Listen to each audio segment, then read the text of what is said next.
Steel boots stomping, crashing the floor. Two wild Yinzers kicking through the door. Loud like a jag off at a Penske game fight. Brace yourself, this ride ain't polite. Two Dum Yinzers, loud and proud. Heads in the clouds, voices in the crowd. Chaos brewing, they don't play nice. Hold on to your iron and grab your prime anti-slice.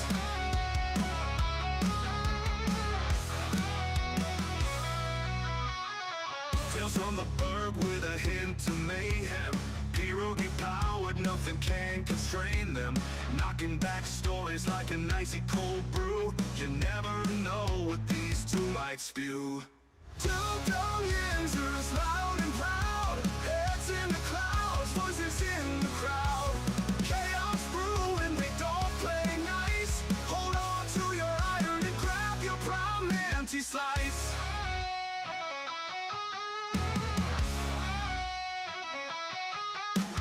Tales from the burg with a hint of mayhem. Pierogi powered, nothing can constrain them.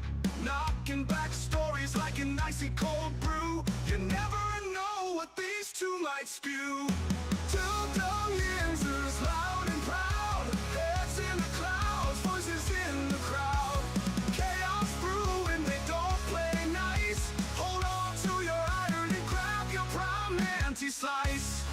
Rivers collide where the laughs always flow. Black and gold thunder everywhere they go. The madcap kings breaking every mold. With two Dum Yinzers, the stories don't get old.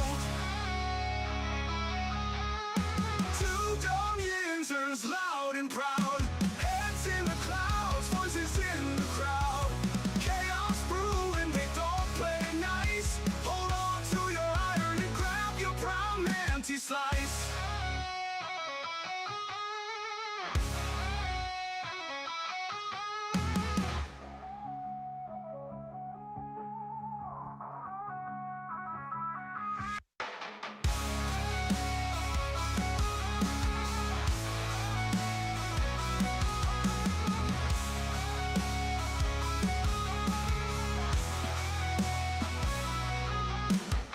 Hey everybody, what's going on? Welcome back to the show. This is episode 937 of the Two Dum Yinzers. I want to say to everybody today, welcome back. Glad to see everybody. I'm just sitting here laughing. I'm reading the board because Cody's already going off on Mike and his love for Penn State. He says, "How many times do I have to tell him I'm a rabid Indian Hoosier fan?" Mike, he says this. He says, "I seen Mike's bumper sticker. Penn State butts drive him nuts." I mean, have you seen the co-eds there? The cheerleaders, the volleyball. From what I understand, the women there have nothing to worry about. It's the it's unfortunately the small children and the boys. professor's dogs. Yeah, so there you go. Good morning, everybody. Good afternoon, wherever you may be tuning in from. Welcome back. Glad to see you on today's installment of the Two Dum Yinzers. It is Tuesday. We're just 23 days out from the NFL draft. Unbelievable. Great to see everybody this morning. Michael, how are you? I'm doing great. I'm fantastic. I worked. I'm ready for my counseling, so I'm good to go. All right, and then in the bottom, of course, unless Derpy deflated today on the show, of course, is my man, my favorite, RB. How you doing, brother? I'm doing all right. I'm retarded, but I'm not that retarded. That's a special cut. Like, we're all kind of retarded. That's why we all kind of gravitated toward each other. But Derpy's a different kind. Yeah. That's like King Retard. Welcome, everybody. A few things before we get started. I do want to say there's rumors, Mike. There's rumors. I was talking to Finch the other day, and there's actually rumors that the Three Gooners show might be coming back on Friday evenings, which I'll be super excited about. I like that show a lot. I like Tim. If Tim's involved, and Finch, I think it's going to be great, as it was before. I was a big fan. So that is just a little bit of a rumor going around. That would be awesome if that does go down, but Finch's work schedule may allow him to get more involved, and that would be great. So the Three Gooners, keep your eyes open to see if you see that tortilla on the board says he's retired. He says he's retated. Good afternoon, everybody. Also, what else we got? A couple other things here. Chop, I see, going to see if he was going to be on, but Chop is busy installing a $1.2 million patio or something like this. He's he's one of these landscapers, I guess, and I don't know exactly what it is that he does, but he says, you know what, I would, but it was on a $1.2 million job. So I guess that's an okay reason to not be here. I guess so. Finally, guys. I hate it. You know I hate it, Mike, and I said that I hated it yesterday. I hate this picture that was taken of us Saturday when we were at the bar. We were in the PGH Steely. Well, you know how I hated it yesterday because I didn't think it made me look too, as beautiful as I really am. So I seen yesterday, he puts it up on his Facebook page, and you know what? You know what he did? Well, apparently he lost like 150 pounds. Yeah. This time last year. And he used our picture to show how skinny he is now. So it isn't that the picture just made me have a big fat lumpy ass where I have no ass at all. He has us in the picture that we have. There's a picture of him when he's real heavy, and then the picture of now, and makes him look even skinnier because we're not little guys. But now I hate I hate the picture with all my heart. There's nothing more I hate more than that picture right now, and I just wish it would go away. But there you go, Mike. 17,000 followers he has. I wish that picture could have been better, but what are you gonna do? You know what? I'm happy with the way I look in that picture because this is who I am. You either you take it or you fucking leave it. You are a cheese, and you look merry as hell in that picture, though. So I mean, I was 3 sheets to the wind. I was high. I was having the time of my life.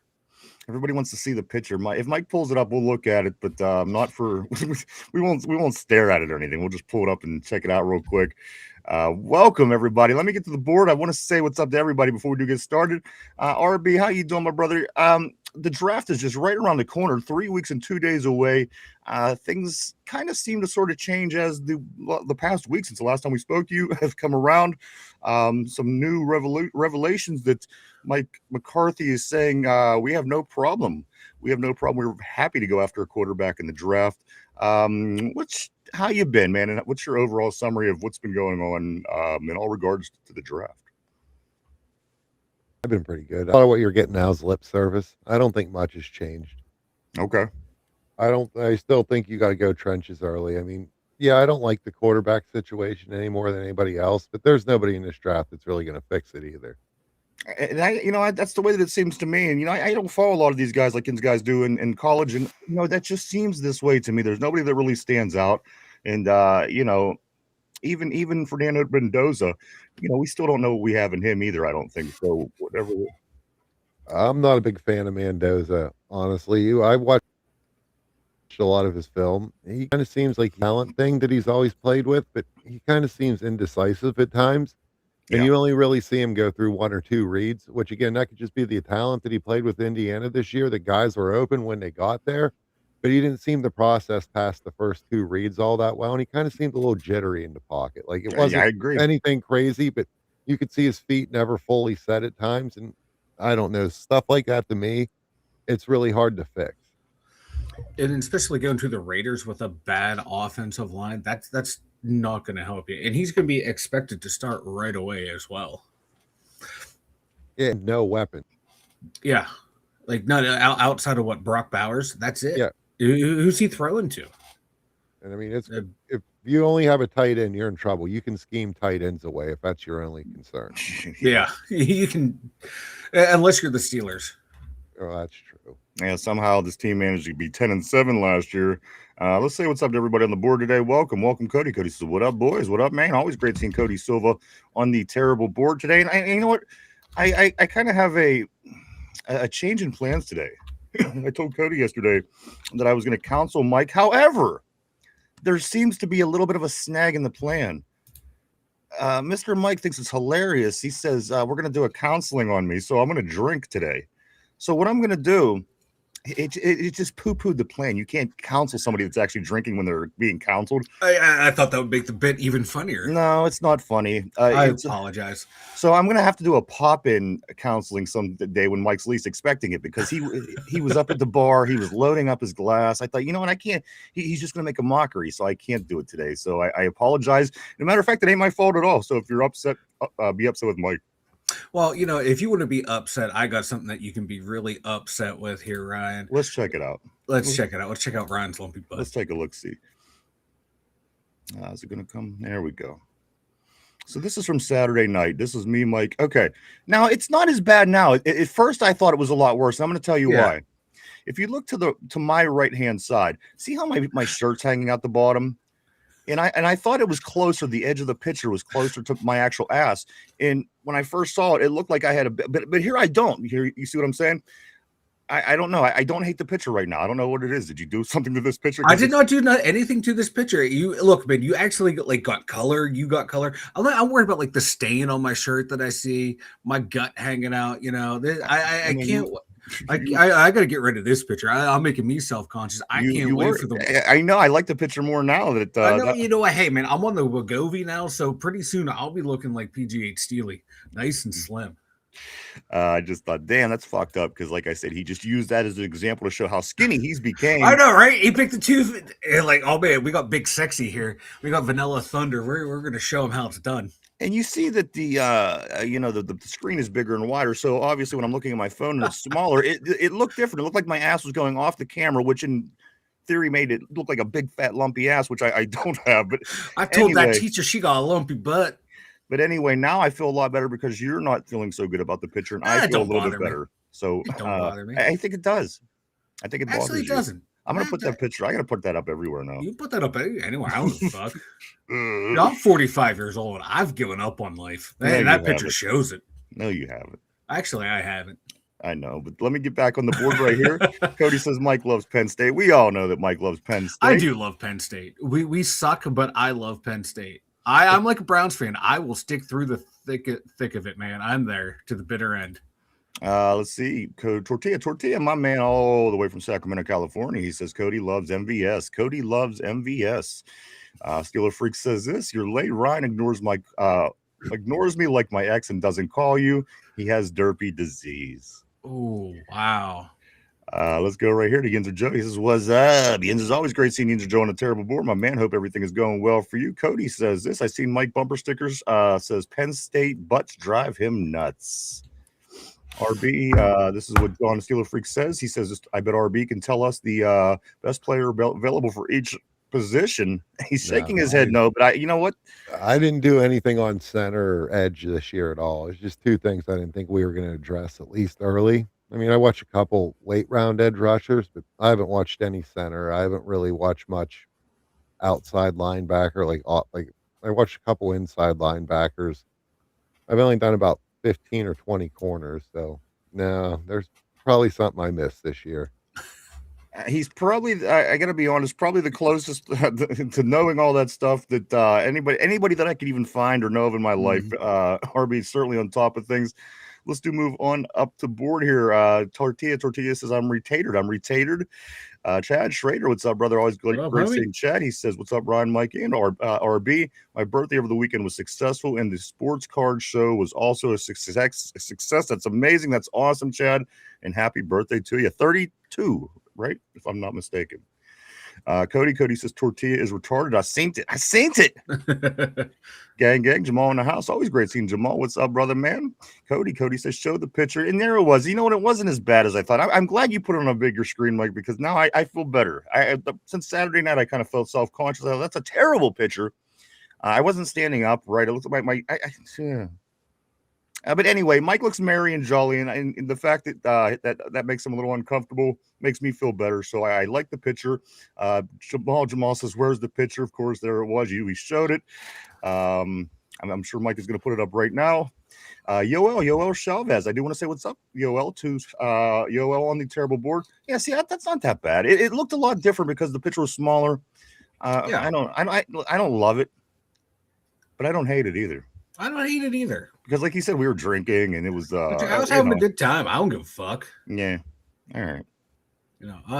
I'm high. I am. Look at your left nipple shot. My left nipple is lefty was fucking hard as fuck. Fuck, man.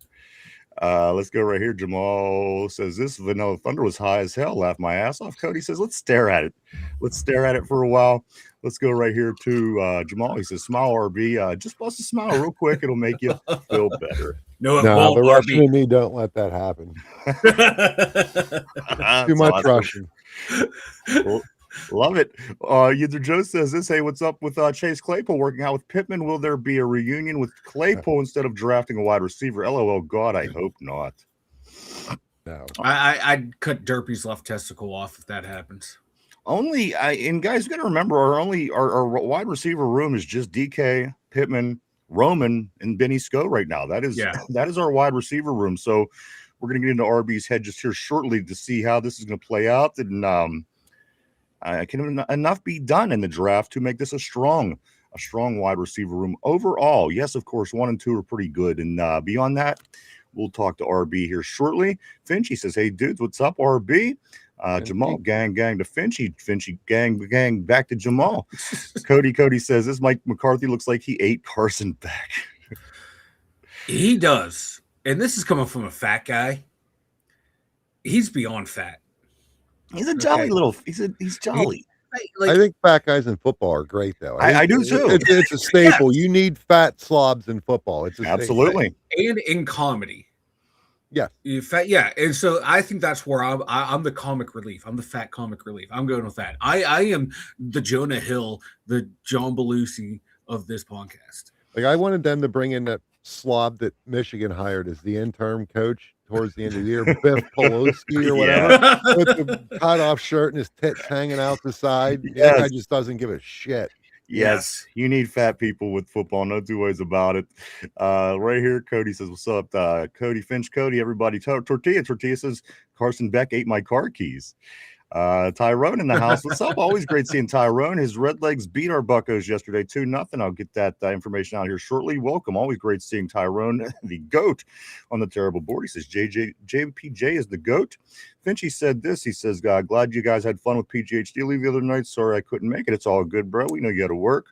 Cody says this. "Someone needs to get Mike McCarthy down to the facility, put a piece of cheese on a fishing pole in front of the treadmill, or he's not going to make it past the first game."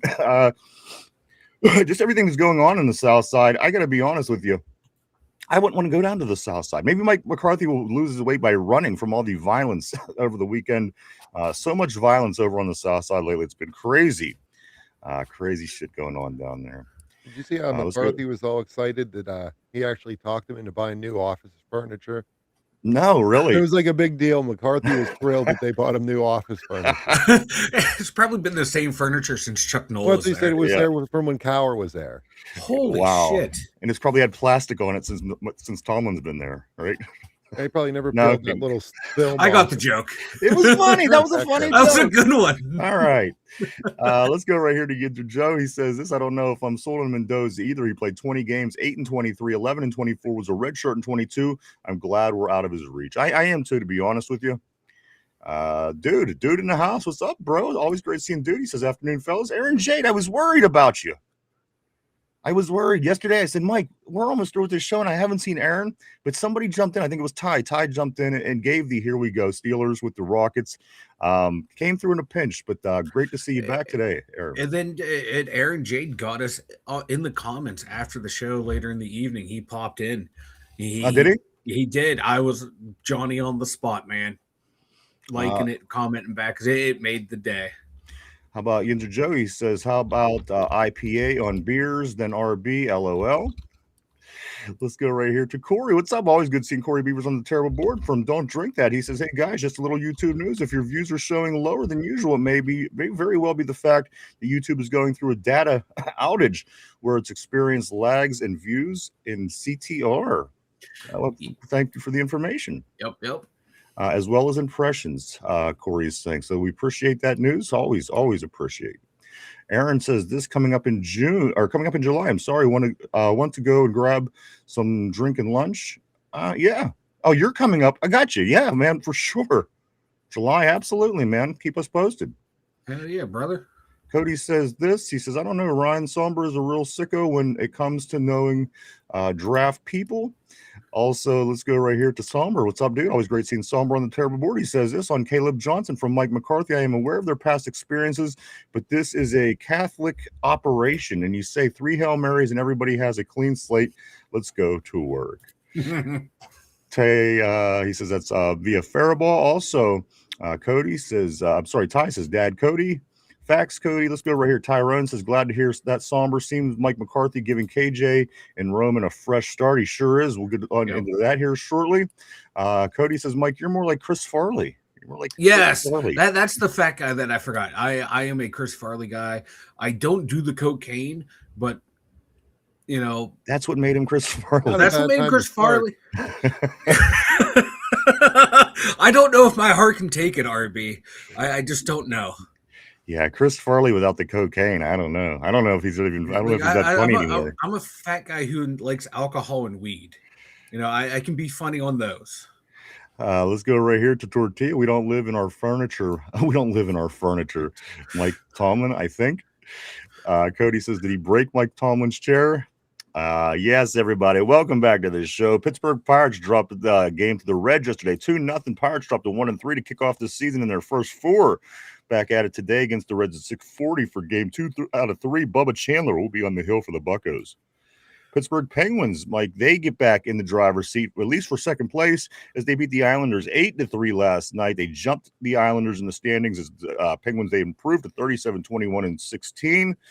They are back at it today, actually hosting the Detroit Red Wings will be in town. So the Penguins look to keep that spot, Mike, as they're down to about 8 games, and they could, with the loss of a couple, be out of it, but with the winning of a couple, they can be right in it. So it's a very important time of year for the Pens. Dude, they're teetering, man. They're teetering. They're outperforming expectations from a lot of people. Like, they should not be where they are right now. And it's nice to see, you know, the new coach is actually playing like the younger guys, letting Erik Karlsson play like Erik Karlsson needs to play. It's refreshing to see.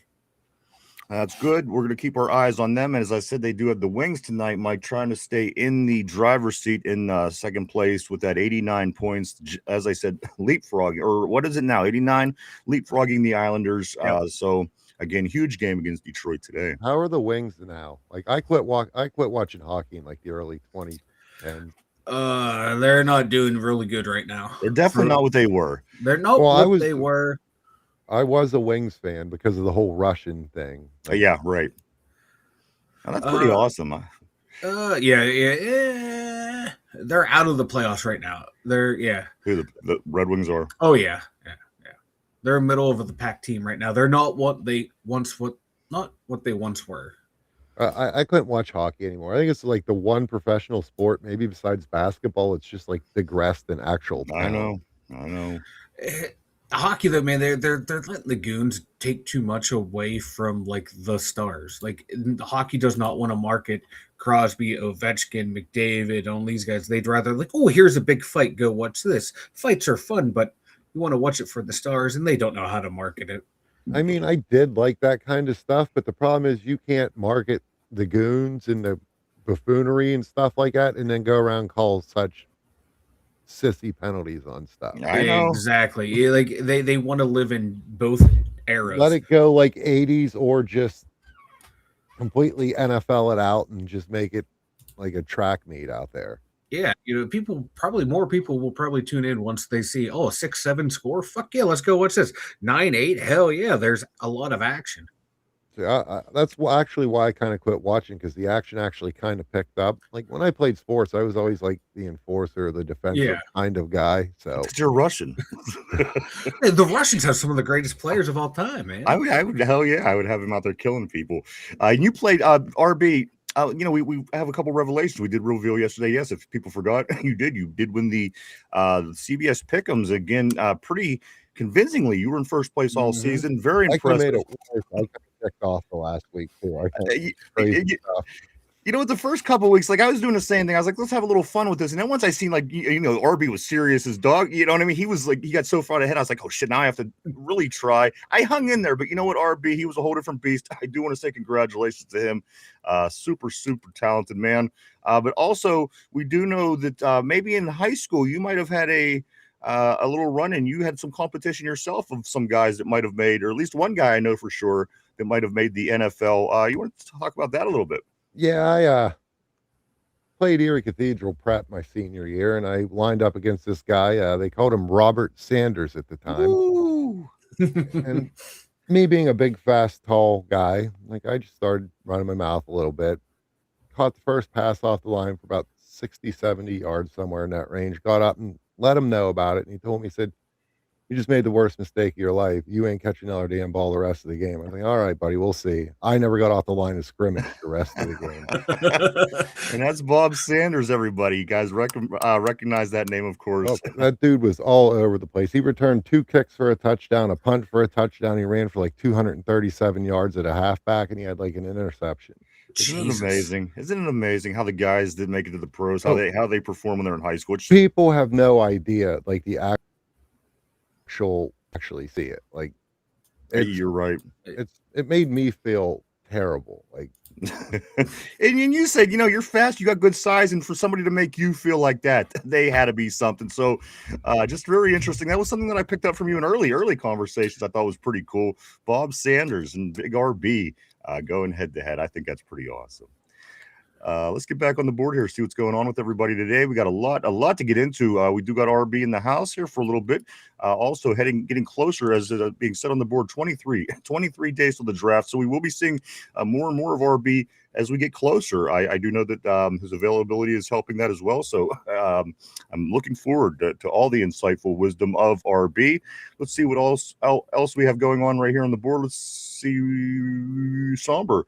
So seeing Beck on the Steelers pre-draft schedule is so depressing. Let's go right here to Yinzer Joe, where the report any on how the field is at the stadium.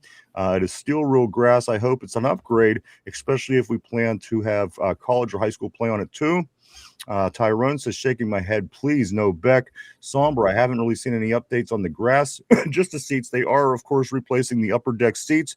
And yes, the grass is Bermuda bluegrass. It was put down and is supposed to be right on track. Supposed to be. Supposed to be. I'll believe it when I see it. And we know otherwise. So that is the scoop that we do have. Also, Ty is saying 23 days. I can't wait.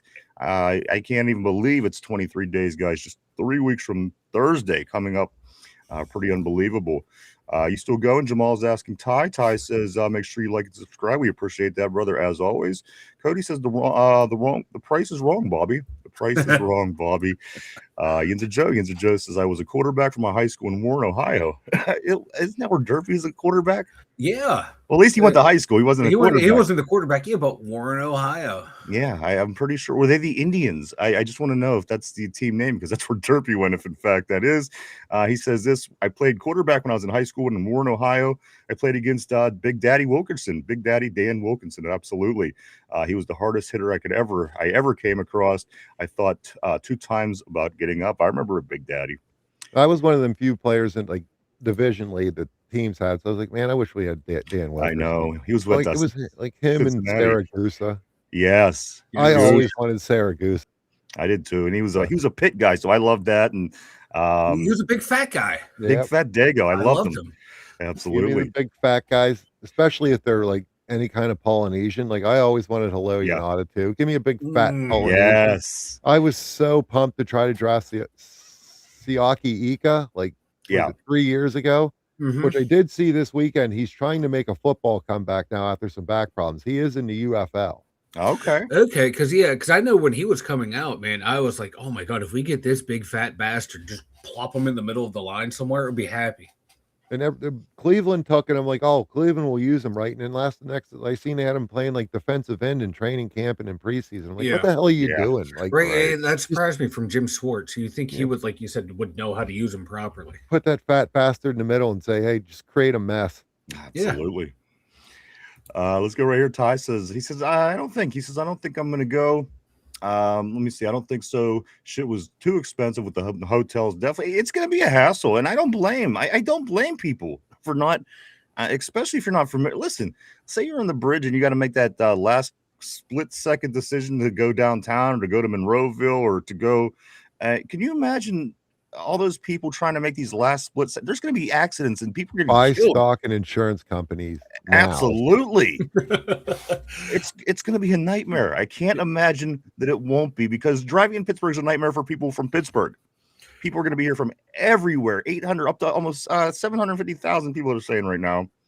Again, 60,000 people is what it takes to make it busy on a Steelers Sunday. So it's going to be interesting. And you know what? If you don't, I don't blame you. But he says he will be up for training camp for sure, which I cannot blame you. That's crazy, man. I can't, Mike.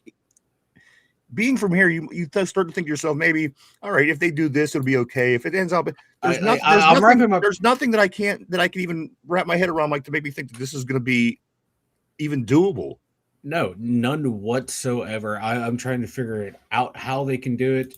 Good luck, Godspeed. I'm going to be posted up on the Fort Pitt Bridge, just recording every single accident that's going to happen every 10 minutes, watching the out-of-towners try to cross 3 lanes of traffic. It's unbelievable. And points, you have to cross 3 lanes of traffic in like 200 feet, if that.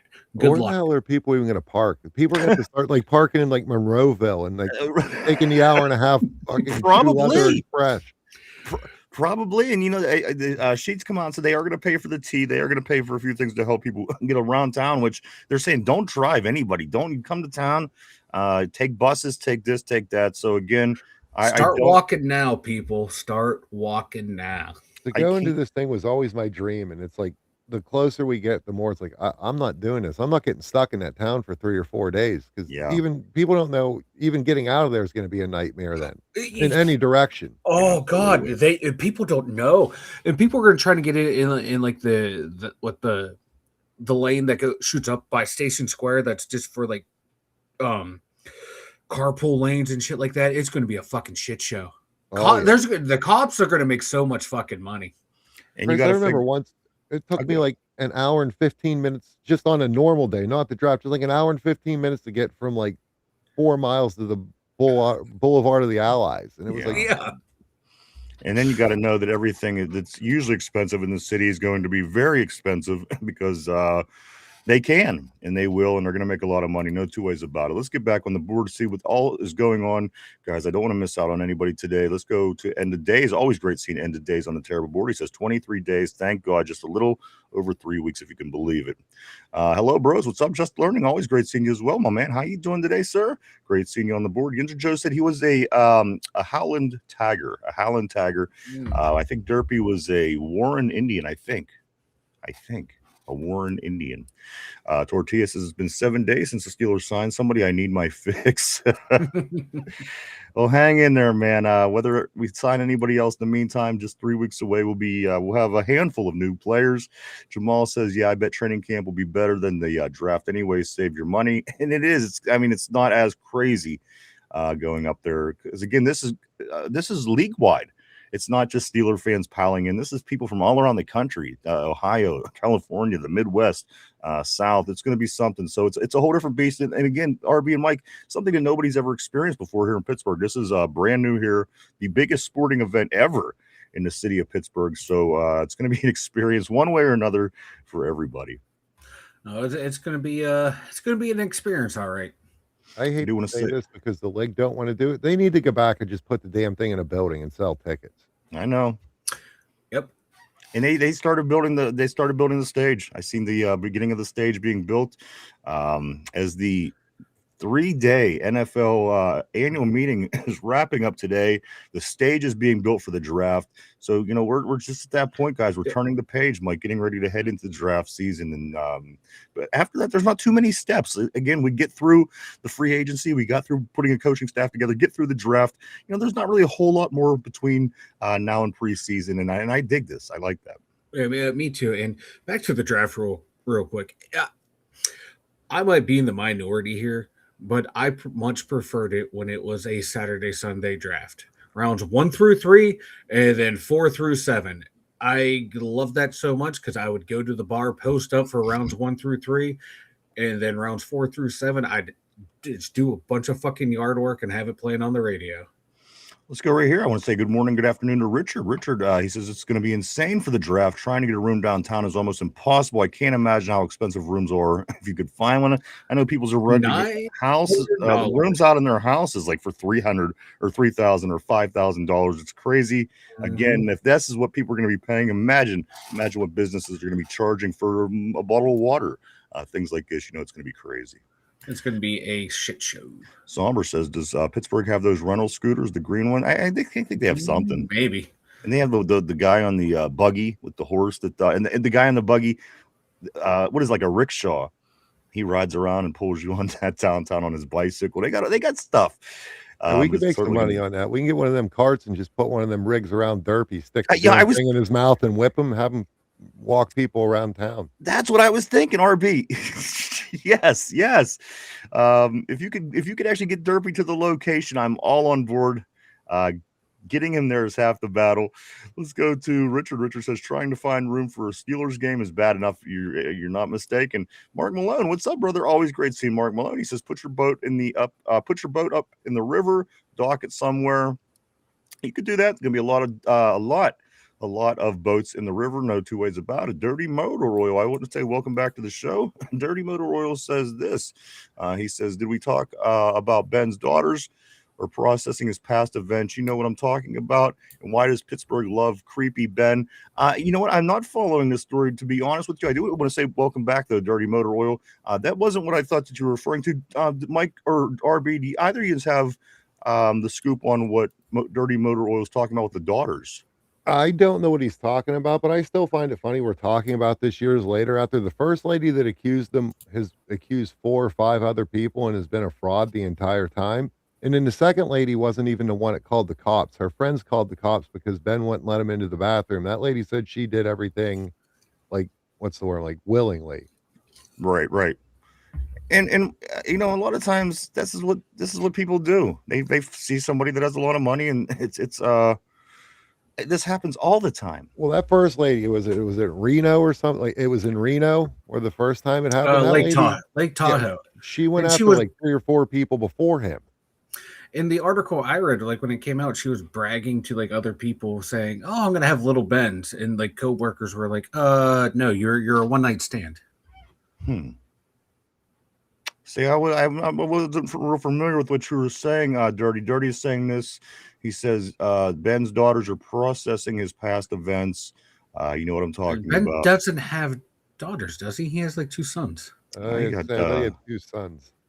Yeah, he has 2 sons. I don't know. I think there's a little girl in there. I don't know. That's good. I've only seen the 2 boys. Pull those family pictures up real quick, Mike, while we move forward. Dirty Motor Oil, if you have any more information, do put it up there. We will get to that. Yinzer Joe says Derpy was probably an Indian in middle school and a Raider in high school. Yinzer Joe says their Raider emblem looks like an Indian anyway. That probably could be it then. Maybe. Corey says this is don't drink that update on the homicidal torso. That is fucking great. The quadriplegic last week that murdered somebody. Not only was it a quadriplegic, but a cornhole champion quadriplegic. Pretty amazing. Don't drink that. Corey says this. Word is he had 2 accomplices, a pair of arms and a pair of legs. They morphed together like a Megazord to make one person. Sommer says, I wouldn't whip Derpy. He might moan. That is true. Oh, he'd moan and whimper and go, a harder, daddy. Tortilla says Derpy might scare 100,000 people out of Pittsburgh. Ben, Somber found it and I found it too. Ben does have 1 daughter. I thought he had a daughter. Yeah. Right here, Ty says, facts RB, it's all BS. Girls want to get paid. That's what I would make out of it.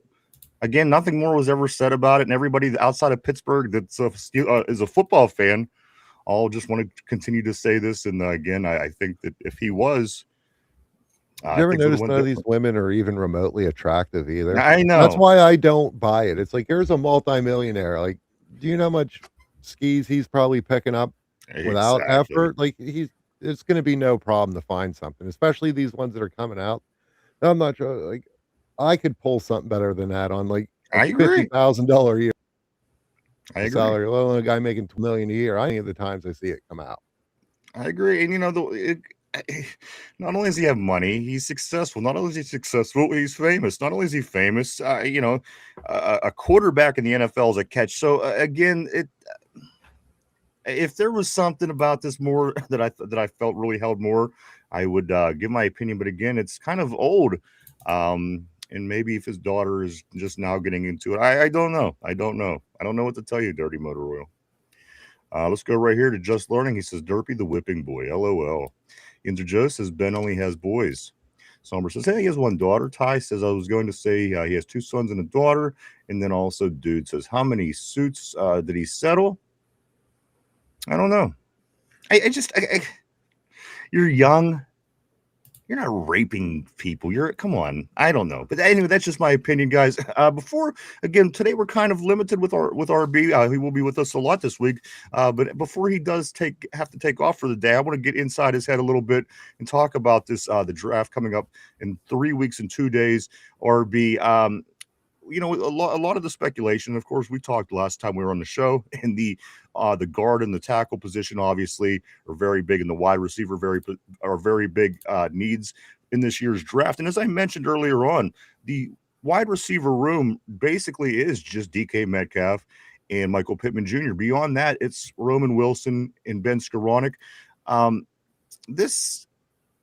the thing is, I see you and Chop again doing a lot of talking back and forth. There's about how many, like, realistically, how thick is the wide receiver talent in this year's draft, RB? Because a lot of people speculating that we're going guard in the first round, or like a tackle. I know that it's a more important position, but realistically, how strong is this wide receiver room? And if we do attack the offensive line early in the draft, like a lot of people were expecting to do, what's realistically there for the Steelers when it comes time for us to grab a wide receiver? If not in the first, maybe the second or the third round. I think there's about 18 to like 22 guys that could be potential starters. Wow. I mean, as in like 1 through 3. Yeah. As you go on, I'm curious to see, because I have some guys ranked a lot higher than what your consensus people do, compared to like some of the guys they have ranked I just don't see. Like, everybody loves Denzel Boston. I don't see anything when I watch Denzel Boston. I watch a guy that's slow, not athletic. I mean, he is a pretty good run blocker. I'll give him that, but I'm not drafting a guy in the first 2 rounds because he's a good run blocker. Right. Boston doesn't have any kind of separation. He kind of bullies guys in college, but it's 6'4", 205. You ain't bullying anybody in the NFL at 205. Even some of the smaller corners are going to handle 205. Absolutely. He plays Mike Evans football without Mike Evans' size, and I just don't see how it's going to fly in the NFL.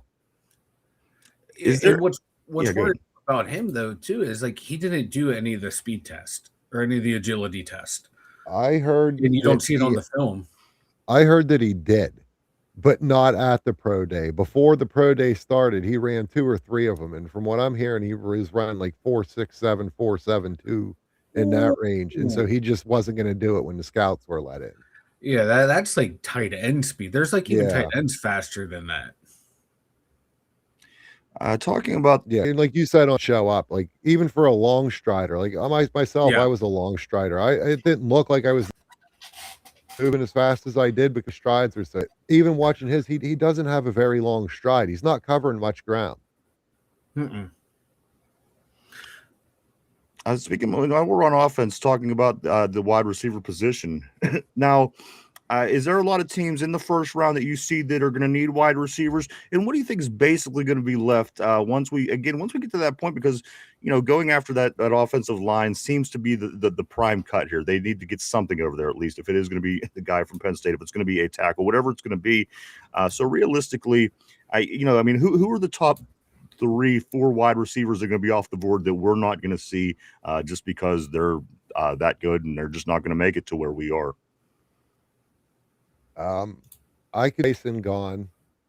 Somebody's going to ignore the red flags on Tyson. I think Tyson's the best wide receiver in his class. The only reason why he's being held back is because of the injury concerns. Okay. Somebody's not going to care. Somebody's not going to care, and they're going to jump on that. You're right. I could see Kansas City being really high on Tate. They kind of need a guy like that. And I think Kansas City would jump all over Love or Sadiq or Tate. depending on how the board falls. I think you're going to see somebody jump on Cooper a lot quicker than a lot of people think. Oh, really? Okay. I think when we get to 21, I think probably the best guy I'm going to have left is probably going to be Concepcion, and I don't like Concepcion in the first round. I like Concepcion. I don't like him in the first round. So you'd be okay grabbing him maybe in the second round if we grab, say, a lineman in the first round? Yeah, if Concepcion would fall, which I don't think he'll fall to us in the second round, I just in the first round, I don't. He has too many concerns with his hands, and I also see some issues with like concentration. Apparently, he's been working on it, but it gives me a lot of DJ vibes. Okay. That's your buddy, Deontay Johnson. Now, of course, we have all the needs, and we knew that we have holes on this offense we had to fill, and we're still continuing to work on that. But what about the defensive side of the ball? Is there anything that you see in the first 3 rounds? Because again, you're trying to tackle your guard. If you're going to go after a tackle, there's speculation of this whole quarterback thing. All these offensive conversations that we're talking about here, wide receiver, of course. Is there anything on defense that's going to be that's going to warrant a draft pick in the first 4 rounds for the Steelers? Because again, it seems that it's going to be awfully offense heavy, not because we're out there grabbing weapons, but we're in need of some pieces. What's the first need, the biggest need on defense, and how far along in the draft do you think it will be before we see that pick? To me personally, I think it's pure nose tackle. Okay. Like a pure zero tech nose tackle. And I think you can wait till late third, maybe early fourth, like mid fourth to start looking for that. But anything else at that point, it would just be something crazy. Like if somehow Jacob Rodriguez fell to the third round, it'd be kind of hard to pass that You're up. jumping all over him. Yeah, but I don't know if he's actually going to do that. But if it would happen, there's no way you can pass that up.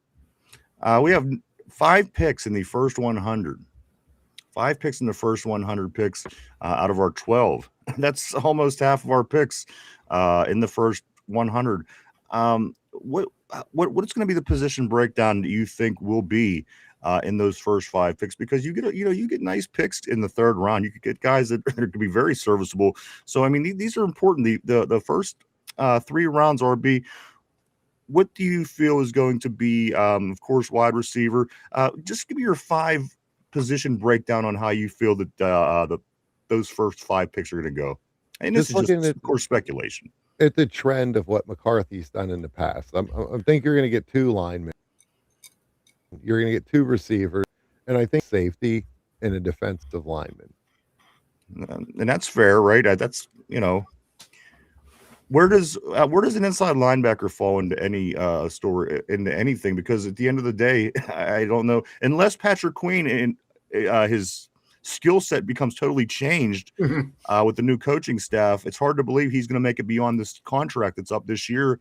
Is the draft a good time to maybe get something there at the inside linebacker position, or is this something that we figure that maybe we're just going to get in free agency down the road whenever we have to start dealing with Patrick Queen? Any thoughts on the inside linebacker? Of course, the guy from Texas Tech is always nice, but any realistic thoughts on an inside linebacker? I think there's 2 or 3 that you could potentially look at taking, but I'm not going to pass on a really good skill position guy in round 3 because me personally, I think you got to go trenches first 2 rounds for sure, and then grab your receiver. I'm not going to pass up on a receiver for a middle linebacker at this point who's really not going to get that much playing time. Excuse me. But I also feel, to me, middle linebackers kind of like the halfback of defense. You always see decent quality middle linebackers at free agency, and they never really get all that much money. Right. And if you build the right defensive line in front of a guy doesn't have to be all that great at middle linebacker. You can find any guy that's going to run and tackle the ball if you got a good defensive line protecting them. So to me, middle linebacker is not the concern that it used to be in football. It's really not. I have this comment here. I want to get to you, RB, before you do have to end up leaving. This is what Patrick Queen said in regards to playing defense for Baltimore and Pittsburgh. He says this, in quote, I done been in two different defenses. Baltimore was just like, that's y'all position. Y'all do what you got to do. Everybody help each other. With Pittsburgh, y'all let the D-line do what they want. Y'all protect them. Then the safeties, y'all protect them. And it's like, it's kind of hard to play like that, Queen said, according to this video on YouTube. It was just eye-opening to be able to see the differences in stuff. But the linebacker position, if it's like that in some other places, that's tough stuff. I ain't lying. Also, he follows it up by saying you got to do every single little thing. You got to be able to play the run, play the pass, no matter what the receiver, the tight end, running back, offensive lineman. You got to know every single route combination. You got to get team run all the run plays. You got to be able to make the calls at the line, get everybody set and get everybody lined up. It seems to me that Patrick Queen is probably a little overwhelmed, or being maybe if he doesn't have the responsibility of the green dot, maybe he gets back to playing how he did when he was a Pro Bowl player in Baltimore. I don't even think it was the green dot per se as much as it's just the scheme. I've heard from a few reputable people that I've talked to that the defense was just wildly constructed, as in the defensive line called their own play, the middle linebackers then called their own play, and then the secondary called their own play. Wow. Which, I mean, basically just came out to be cover 3 in the end, but you didn't know if the defensive line was going to play over, under, shade to the right, shade to the left. The secondary didn't know what the middle linebackers were doing. They were all supposed to make a separate read and go off what they thought they were going to do.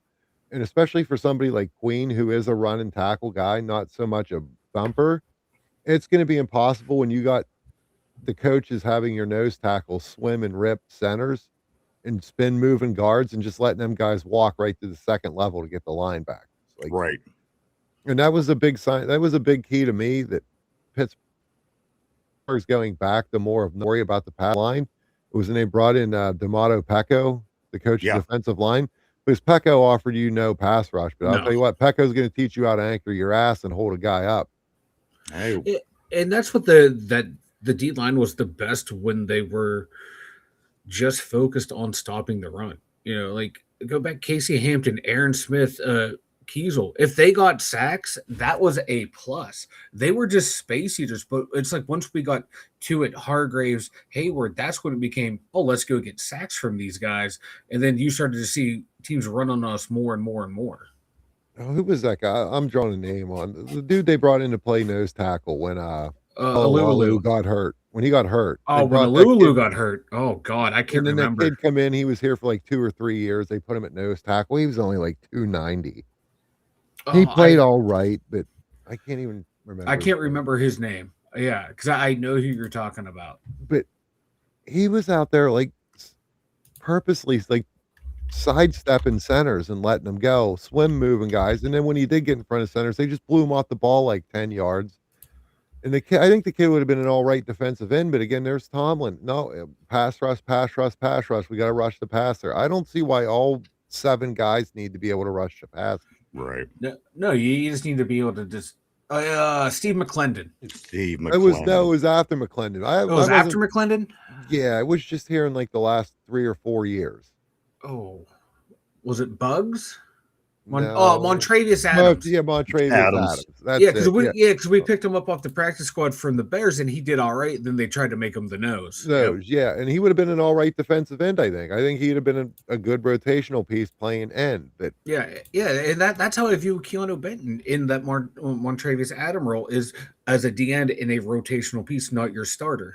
See, that's why I'm not so worried much about end. I think Benton's your Cam Hayward replacement. I think you get a nose tackle in there and you go Benton on the end, Harmon on the end, and then a real legit nose tackle, and get a depth guy to come in, a little bigger of a guy to replace Benton on run situations. Right. Well, that's why I like the mock draft that you sent over in the group chat. That I just put up on the website. You're going Dominic Orange at 85 and Dante Corleone at 121. And Dante, slots right in as your nose. And then a Big Citrus and Benton are your backup ends right now. And then they fight for the future of who's going to be Cam Hayward's replacement. And that's the perfect rebuild of that D line. even with that, they both can still play too because Corleone doesn't really play third downs. He never Yeah. really has anywhere. So Yeah. you can move Citrus to that nose tackle on third down. You're still not giving up any kind of anchor, but you're still No. getting some pass rush if needed. Yeah. And that was like what you said with the old defenses. People say, "Oh, Aaron Smith got sacks." Aaron Smith got sacks because Aaron Smith just did his job and the other guy Exactly. failed. Yes. Or the blocking scheme it faded over to Porter, or they pulled another guy to deal with Higgins, and that's when Smith would get his sacks. It wasn't Yeah. Smith just outright rushing the passer. No, those were all luxury. They all knew their job was to just sit there and eat up blocks, and whatever comes to you, and they all did it happily. As I see Mark Madden just say here, nobody plays the zero tech anymore. Right. It doesn't matter if nobody does it or not. Well, if nobody's doing it, nobody's prepared for it, so you do it. And it's going to take more than a full season for teams to start game planning against that again. You got to be Yep. kind of creative. Football is always a full circle. You're going to see here within the next, I'm going to say 3 to 4 seasons, people aren't going to be so quarterback worried. You're going to see some of these massive quarterback deals start to slim down a little bit because it's going to come out running the ball and beating on these small defenses. It's already starting to happen. Nobody's really acknowledging it, but the teams that have been winning the Super Bowl are beating teams up now. And it's going to go full circle back to that's the league thing. Yeah, it's nice to have a franchise quarterback, but when you only got 4 of them on a planet at one time, what's your alternative? Beat the piss out of somebody. Right. Yep, exactly. Because if you don't have one of those, how are you going to compete? So then you have to construct your roster to have it to counteract that, and that's what the Steelers were trying to do, have been trying to do, but now it seems like this offseason it really accelerated what they wanted to do in the identity of what they want to be, because they know, okay, we're probably never going to be drafting that high to get a franchise quarterback. So what can we do? Where you see what they're doing in the draft, man. They're getting bigger, beefier guys to run the fuck over these smaller 220 linebackers that can't handle it anymore. Yeah, and it's the thing too is I don't know. I sound one of them old geezers that we grew up with. All this generation ain't as tough as our generation. Right? But Yeah. as you get older, you realize that shit's true. These kids couldn't have hung in the 90s no more than the guy in the 90s could have hung in the 70s. Yeah. You got to find some of these old school kind of guys. That's why I like getting Mason McCormick. That's why I like Zach Frazier, because these are old school kind of guys. They will kind of beat the shit out of these guys. Yep. Absolutely. Well, unfortunately, guys, it is time. It is time that RB has to take off for the day. But you know what? We're going to see a lot more RB moving forward. Thank you so much, RB, for very informative information all day today. I can't wait to get more out of you here the rest of the week, my friend. Thank you. Hope you have a great day, sir. We'll talk to you soon. You too. Everybody have a great day. I'll talk to you guys later. Have a good one, RB. All right, let's get back on his board, see what's going on right here. John said, I'm sorry, no. Steeler Freak says, tell Derpy I got a job as a fluffer here in Vegas. Derpy, huh? We could get Derpy down there. Yeah, we could get Derpy down there. Just Learning says, Rodgers has a fake wife. Also, Dude says, right now, the Steelers are in the best shape for the draft in a while. I couldn't agree more. I just think that the Steelers are in decent shape. Depending on, Mike, whatever happens at quarterback, this is not a bad team. This team, with all of its deficiencies last year, still made it to 10-7. They still made it to the postseason. They still won the division. Yeah, it come down to Baltimore missing a kick at the end of the game, the last game of the season. All those things don't matter because when it's all said and done, it's the wins, the losses. The Steelers finished atop of everybody, Mike. So again, with everything that we did this offseason, people thought that we were going to be down and put on a whole new coaching staff. And we did that. People thought, well, let's see what they do in the free agency. And we went in and we handled our business in free agency. And if we get a home run in this draft, Mike, and again, that's with or without a quarterback. It's just really hard with this quarterback situation right now. It's something that we have to handle correctly. You don't want to make that mistake too many times. Let's say you make the Kenny Pickett mistake and then you make another mistake. So this is going to be a very, very sensitive situation that we have to monitor and make sure that we handle correctly. I understand that people are impatient. I understand people want to get somebody under center, but at the end of the day, if Aaron has to come back and Aaron's got to do what he did last year, let's say he can get 25 to 28 touchdowns this year, back up over 3,300, over 3,300 yards. Let's see 3,500, maybe more. So you get those improvements. let's say the offensive line comes along. Let's say that the left side. Let's say we draft a guard. Like, things are not bad for this Pittsburgh Steelers team. Big Ben, of course, the topic today on the board. Big Ben says the Steelers are the next AFC North team to win the Super Bowl. Again, that he doesn't say when that's going to happen. He doesn't say that's this year thing, but he says Baltimore's window is closing. Those Ohio teams, Mike, he says that the Steelers, it looks like, are the next AFC North team to win a Super Bowl. Again, this could be 30 years from now. We don't know. Exactly. But at the end of the day, the Steelers are not in a terrible situation. No. I think a lot of fans, like certainly the Browns fans, like Tater Tart, they really thought that it was just going to be, everybody was just going to be so down. And this team is, oh God, we don't have this, we don't have that. But we're still in a better position than a lot of football teams are in this league. I think a lot of those shortcomings, Mike, were mental situations. And again, I want to see what the differences are between this coaching staff and last. And if we start to fix those problems, that's fantastic. It's not a blaming game. I don't want to find out that Tomlin wasn't doing something right, that McCarthy comes along so I could point at you and tell you were wrong. I don't want that at all. It's just a different philosophical It's a different approach. philosophy. And if you listen, if whatever you do it makes you win and gets you closer to the Super Bowl, I'm for that. Like I said, if it comes back and this is all McCarthy had to do to change. He just had to adjust this, and now we're much better. Just a little tweak here and there. I have zero interest in coming back to you and pointing my finger and saying, that's not the case at all. I just want to win football games, and that's where I wanted to be all along. It never was anything about the guy, never nothing. I just want to win football games. I just want to have a chance in January. And if the guy is fucking Asian, that's fine with me. I don't give a shit. I'm just ready to move forward with my Steelers, and I think everybody else is too. So at the end of the day, Mike, I think the Steelers are in great shape. Great shape for the shape that they're in, I think you could say. I think so too. Like this team is, the cupboard was not bare when Tomlin left, because they've been building this thing for years now, and you're just seeing the work that was done under the Tomlin regime. Now the work that's being done under the McCarthy regime is more or less the continuation of little tweaks here and there for their personnel, but they're sticking to the philosophy that they've adopted ever since the Con Weedle era started in the front office. It's just build through the trenches, get some guys in free agency and trades to augment the roster, and we're not going to sign them to these huge contracts that are going to kill us in the future if things don't work out, because we want to remain competitive while also drafting young talent and developing that talent so they can take over for this older talent that we're bringing in, because we want to still remain Rooney competitive. They're kind of hindered in what they can do, but they're making it work.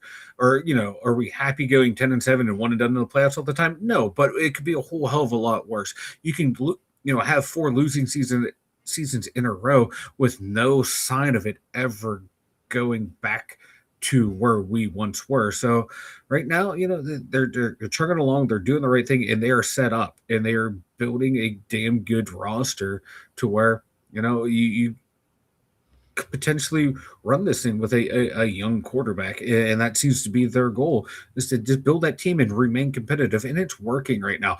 It's not the results that we want right away, because my God, we want to see 13, 14 wins. We're going to AFC Championship games. We're going to Super Bowls and winning them. But shit in one hand, wishing the other. Let me know which one feels up first. All right, let's get back on the board. Lots going on today, guys. I apologize. Let me try to catch up here. I'm going to go right after Dude's comment to Cody. Cody says, right, it's like Tiger Woods. Everyone wants to talk about the 82 women he banged. No one wants to talk about the 500,000 he turned down. Let's go right here. Ty says, facts, RB, I'm good on Boston. Jamal says, man, I'm so hype about this monster back there. I am too.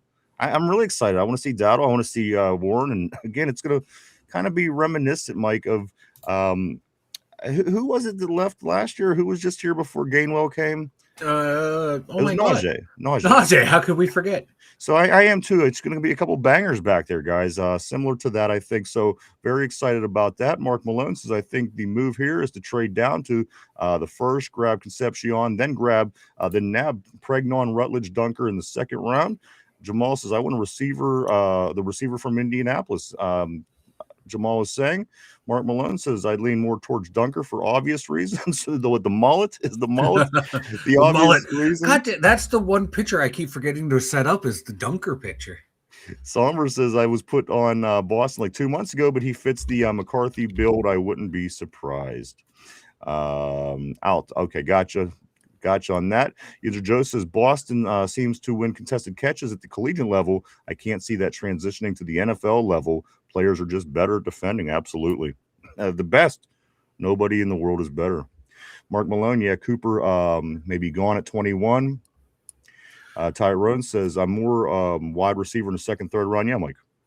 I was going to say, it's going to suck if Omar Cooper does not fall to us, but he does seem to be the guy that's rising up draft boards, being talked about. More teams are looking into him, and that's not a good sign because there are receiver hungry teams ahead of us, and unfortunately, one of them being Baltimore at 14, and that's what scares me. Like, is Omar Cooper sitting there at 14 and they snag him. And they can also take Vega if he's sitting there at 14. They have need at guard and wide receiver.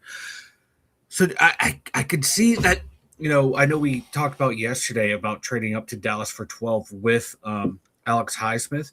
I can see us bundling maybe picks up to 12 with Dallas to leapfrog the Ravens to snag either Vega or someone like Omar Cooper Jr. So we don't want them to go to Baltimore.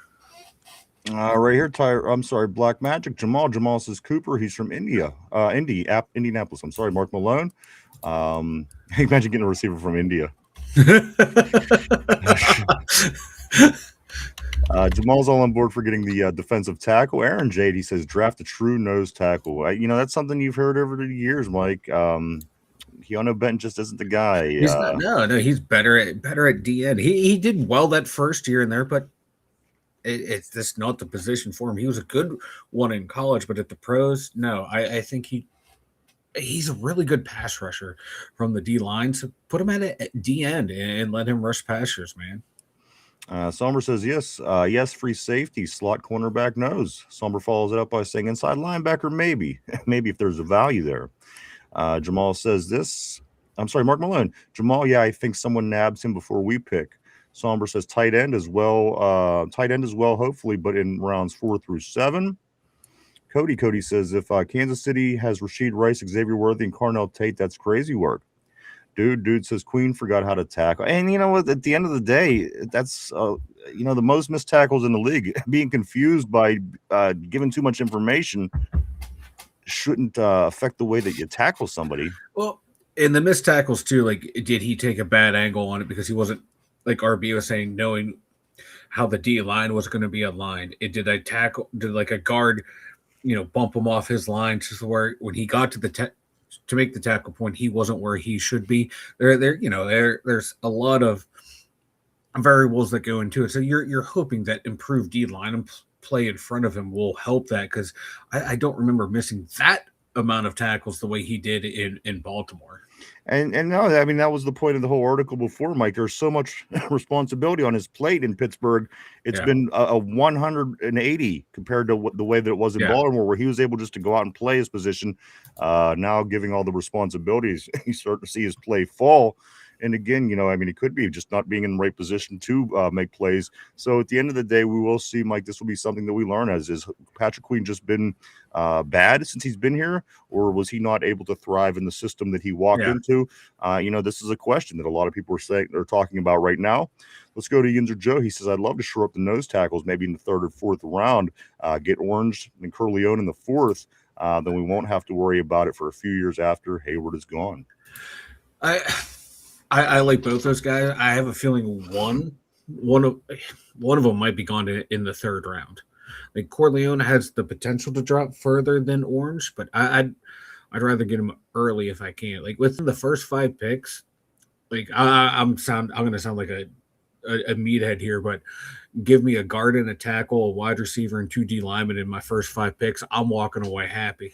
Well, in your defense, Mike, you always sound like a meathead, so I didn't really... That is fair. That is fair. Let's go up to... I'm sorry. I like the trenches, man. You don't have to apologize for being a meathead. Let's see. Let's go to Somber. Somber says, LOL. Yeah, I guess that's why Sonny Styles has so much hype. Let's go right here to George David. I'm sorry, to Ty. Ty says this, Vega... Jacob Rodriguez, Ted Hurts be awesome. First 3 picks. Also, George Davis, I want to say welcome to the terrible board. He says Will Howardus. Will Howardus. I think George likes Will Howard here on the board. Always want to say welcome, George. Welcome to the show. Welcome to the terrible board. Glad to see you. He follows it up by saying Will Howard is our man. I think. Okay, there we go. Yeah. Cody says this: if we get back-to-back trenches first and second round, I'm gonna be like Derpy and scream, "I hate everything!"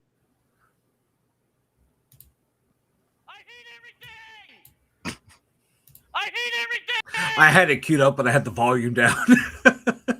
Joe, he says we're all just speculating, but the teams ahead in the draft will ultimately dictate. And that's, you know what, and Joe, this is why I don't get into the draft like a lot of people do. This is not for everybody. Our guys are very into it, and I rely heavily on that at the end of the day, because with these mock drafts, it's a crapshoot. You don't know who's going to be picked before you. You don't know if somebody's going to be picked in the fifth pick of the draft that's just going to mess everything else up that you did. Okay, it can be fun. I get that, and see what you got. But at the end of the day, it's impossible when it comes to draft time, and that's where I have a hard time, because I like solid information, solid stuff to go on, and this is a lot of it is speculation, Mike, because it's just your opinion. And like I said, if somebody does one thing outside of the way that you think, it's going to mess up a lot of what you think the draft will be. So I agree with you 100%, RB. It's just going to have to wait till we get there. A lot of people are just talking now. I know people are anxious. They can't wait, Mike, just a little over 3 weeks away from this NFL draft. It's going to be something, guys. Let's get right here. Yinzer Joe, was it Tyson Alualu? Okay, that was when we was trying to figure out. Yeah, the nose tackle stuff. Mark Malone, we don't play like it anymore, though, man. Let's go right here to Somber. I feel like we've been screaming this for 2 years. Mark Malone, that's because nose tackle doesn't play zero tech anymore. Nobody does it. Right here to Mark follows it up by saying Corleone, he can do other things. Mark Malone follows that up by saying, I'm going to guess the highly compensated mother effers are prepared for that. Thanks, RB. Take care. Absolutely, RB. Great having RB, and Mike, we'll have him in later on in the week. Probably a few more times this week as we get closer to the draft, and that will just continue. Always great having RB by for sure. Don't drink that. Corey says, I want a wide receiver like Ward, puts up good numbers, but cares about blocking. I would love that. That's just a good quality to have, even if it's not your thing. Like Hines Ward, it was kind of his thing. It's just a good quality to have. You're a more complete football player if you get out there and lay the block down. It adds value to you as a player. I don't know. Let's go to right here where Mark Malone says this. He says, I want to put Dunker, next to Frazier. Put Dunker next to Frazier. And I got something right here for you, Mark Malone. This is gonna make your day, buddy. Look at that. Now look at that. If that does not scream starting left guard for the Pittsburgh Steelers, I don't know what does. Not only is it a mullet, it's a big orange mullet. That thing is wild and untamely, and that looks like a left guard haircut right there. Somber says, yeah, let's stop at won the division. Don't talk about what happened next. Let's go to Yinzer Joe. He says, with no information on Bro Joe, it's difficult to not think they won't draft at his position. If he was healthy, we could possibly start the draft elsewhere and fill other needs. Guys, of course, the left-hand side of our line looks like this. It looks like this right now, Mike. If I could find where I had it here. Spencer Anderson, Brock Hoffman. That's your options at left guard right now. Spencer Anderson, Mike, I think he was a 7th round pick, Spencer Anderson was. And Brock Hoffman, who they just brought over from Dallas. Also, Mike, at the tackle position, Dylan Cook and Broderick Jones. This is the depth on the left-hand side of our line right now. Spencer Anderson, Brock Hoffman at guard, Dylan Cook, and Broderick Jones at the left tackle spot. Yeah, that has to change. I know McCarthy said yesterday that he likes what we have at left guard.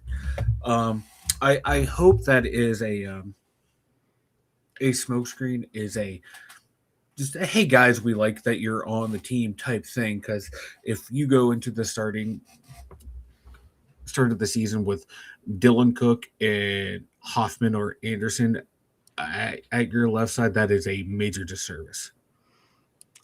And again, I mean, obviously, this is what they're going to do. I highly doubt we're going to be sitting there, our fourth pick, going, "Oh, geez, are they going to pick an offensive lineman?"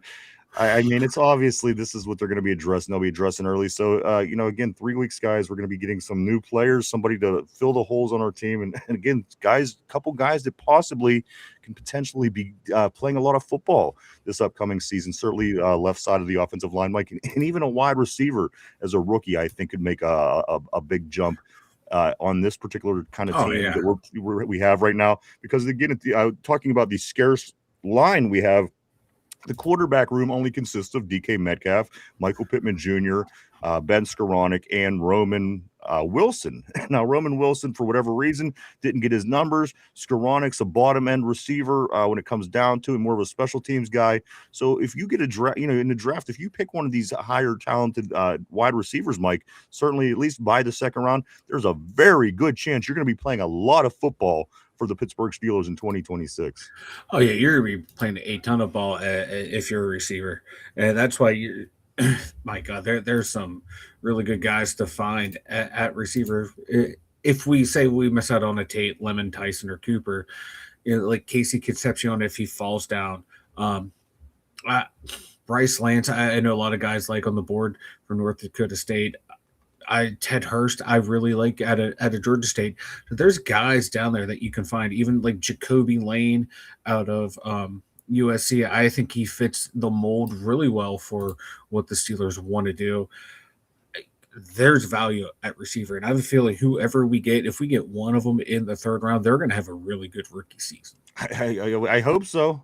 I mean, that's what it comes down to. It's almost like they're going to have to. They're going to have to. They have no matter what, they have to have a good rookie season, especially if it's a high end talent. You got to expect that player is going to be very, very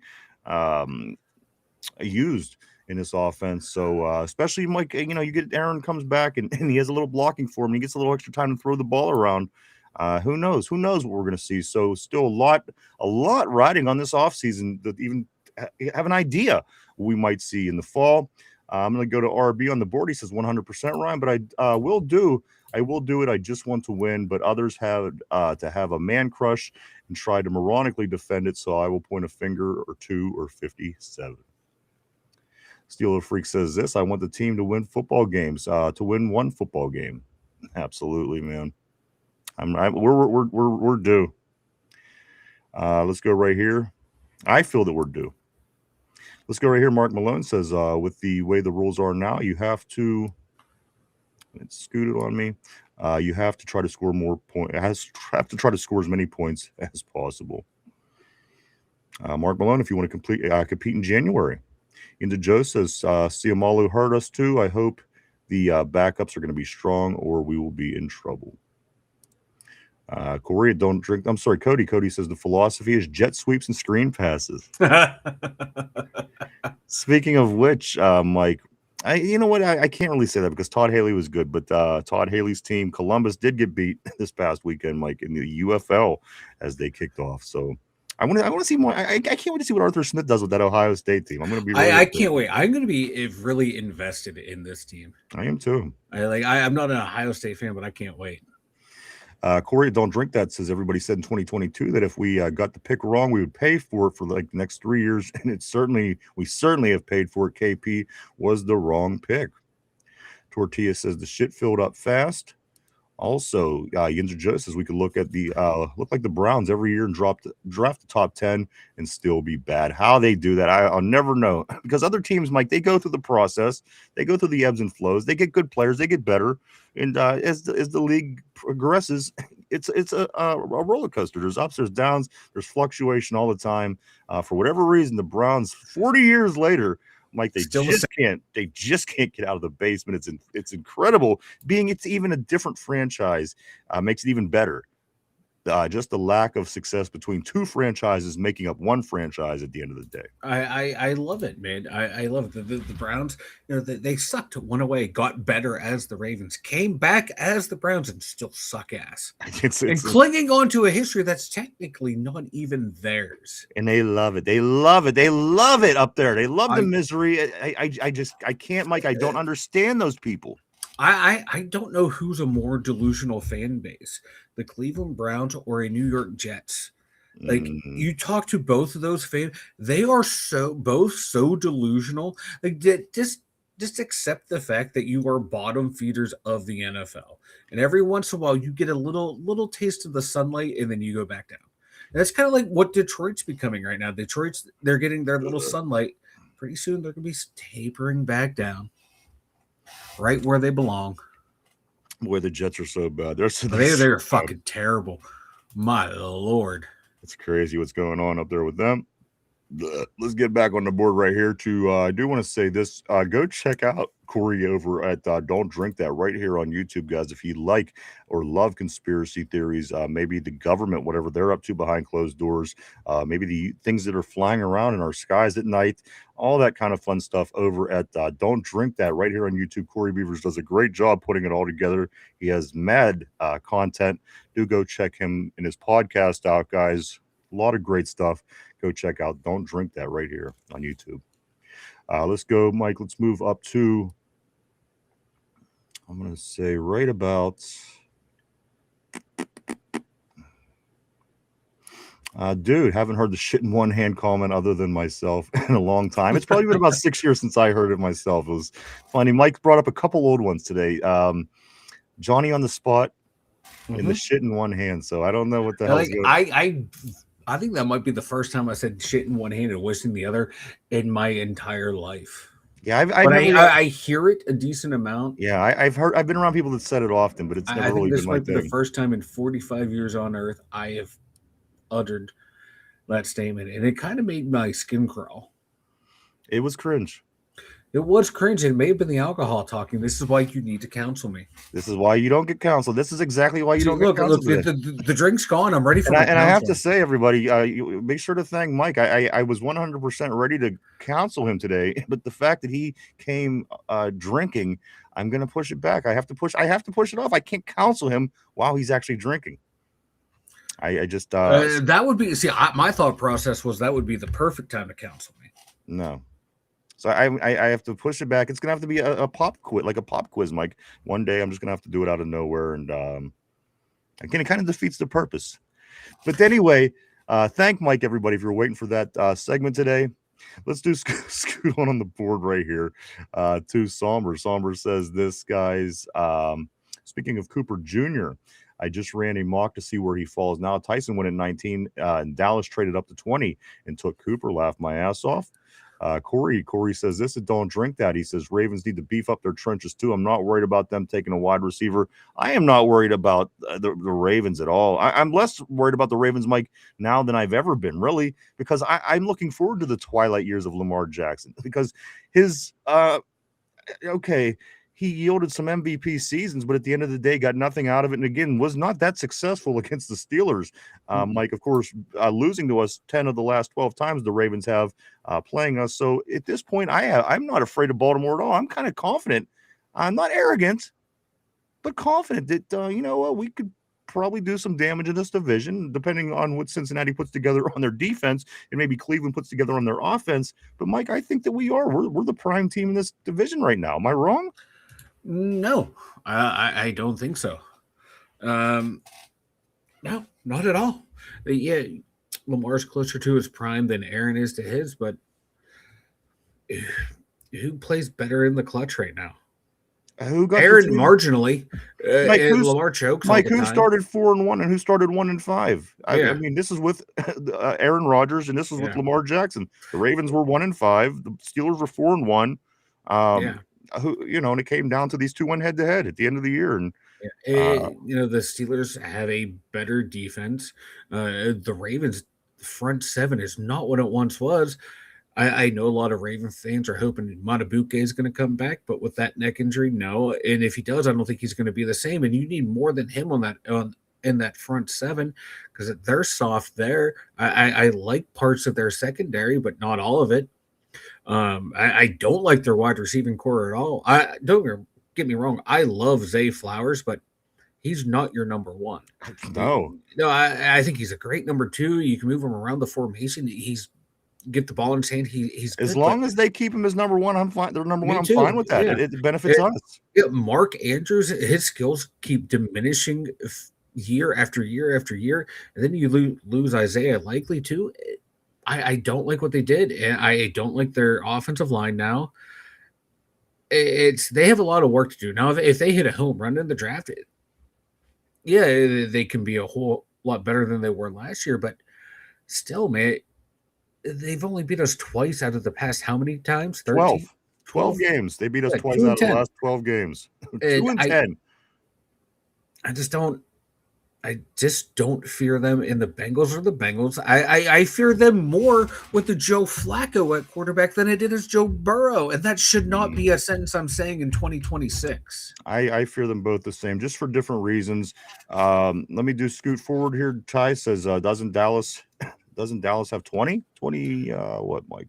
Dallas picks. Oh, what do they pick? Gotcha. They picked 12 and 20 because from the Green Bay trade.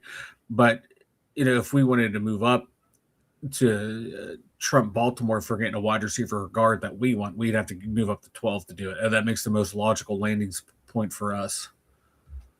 Let's go to right here where Somber says not originally. It's Green Bay's pick. Gotcha on that. Ty says, oh, yeah, I remember. So they got 12 and 20. Damn.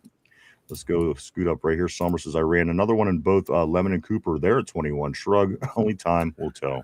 Exactly, because you don't know what some of these crazy GMs will do. Mike, if one of those guys, one of them top receivers are there at 21, do they grab them and maybe try to go second, third with their tackle guards?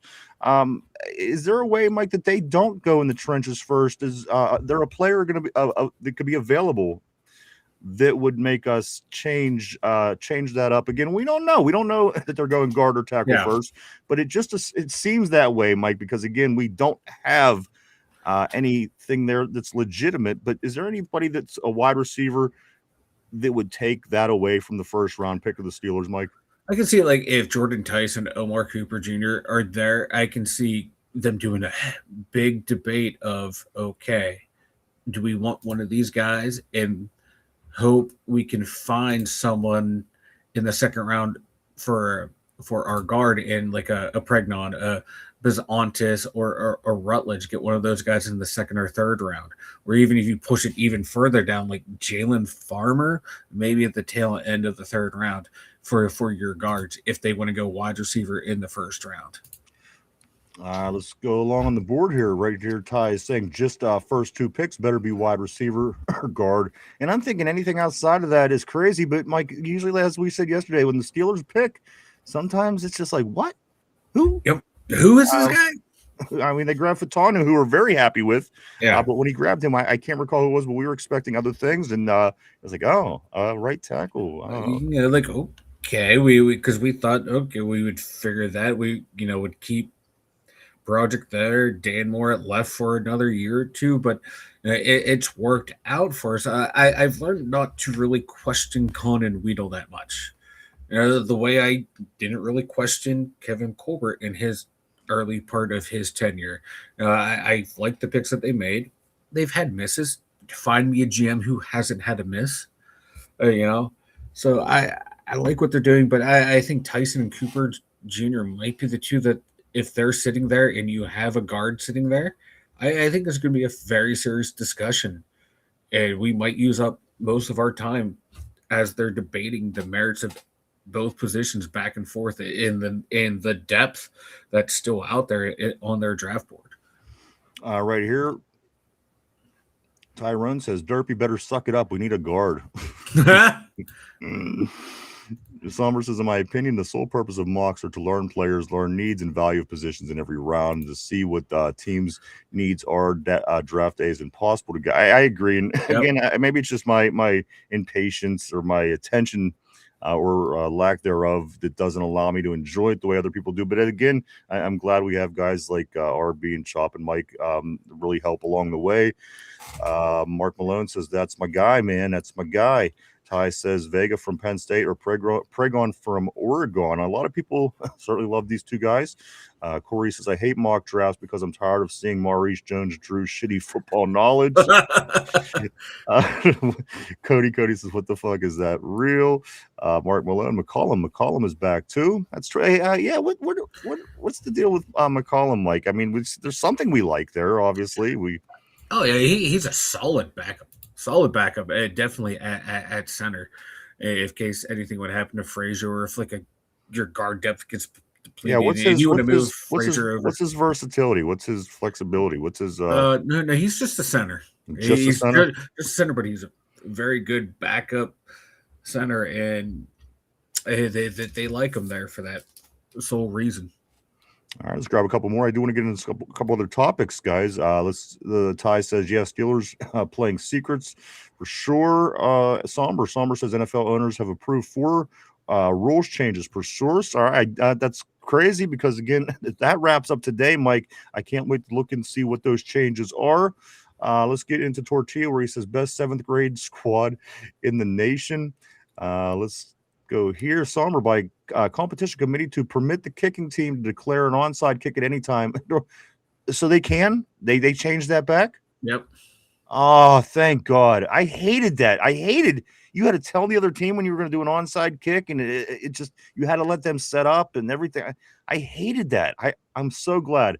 Let me read that one more time. It says by competition committee to permit the kicking team to declare an onside kick at any time in the game. I think that's fantastic. I hated that rule change. Me too. It was idiotic. Especially when there was no problem with it. It's been around our whole lives. I mean, if there was issues, there's no issues. It's not an issue. What's the problem? It's part of the strategy of football. If you need to use an onside kick, you need to be able to use it. Then it's what it is. Mark Malone says, at Cody, the mullet. Oh, yeah, it's real, baby. It's real. Cody was a little surprised. He said, is that freaking real? Let's go right here to Somber. I'm sorry. I scooted down a little bit instead of up. Competition committee for 1 year only to allow the NFL officiating department to correct clear and obvious misses made by on-field officials that impact the game in the event that there is a work stoppage involving the game. Officials represented by the NFL Referees Association. No, you're good, dude. I appreciate that. I'm very interested to see what these the changes are, and of course the annual NFL meetings. They finish this today. It's a Sunday, Monday, Tuesday thing. Somber is reporting what the changes are. Very appreciative of that, sir. We can't thank you enough, actually. Sorry for spamming. Those are the rule updates per Paulo Osorio. We appreciate you, sir. Mark Malone says, imagine of the opposing Ds were greeted with McCormick, Dunker, and Beck staring right at them in the middle. You don't even need tush push. Just yeah, look at that. That thing flown on a Sunday night. Beck's eyes. The stadium lighting gleaming off of them babies. Coach, I don't know where he's looking. Can't you see? This. He looked this way. He threw that way. His eyes were pointed that way. John says this: the Steelers has a 1% chance to win the Super Bowl. They had 2% last year. Bet big and win big. Yeah. Let's go right here to Somber. Somber says Tennessee cornerback Gerald McCoy, a projected first-round pick who did not play this past season while recovering from an ACL tear, just ran a 4.3840 with a 38-inch vertical jump and a 10-7 broad jump at the school's pro day. That comes via Shefty. Yeah, that's scooting. Ty says, damn, you ain't kidding, he's fast. Cody says Tyrone going to root for Artie Smith next year. Probably. I mean, that's a squad. I don't know what he can't control that. Unfortunately, he can't control that. John says this. John says running in shorts when the job description requires running in a uniform.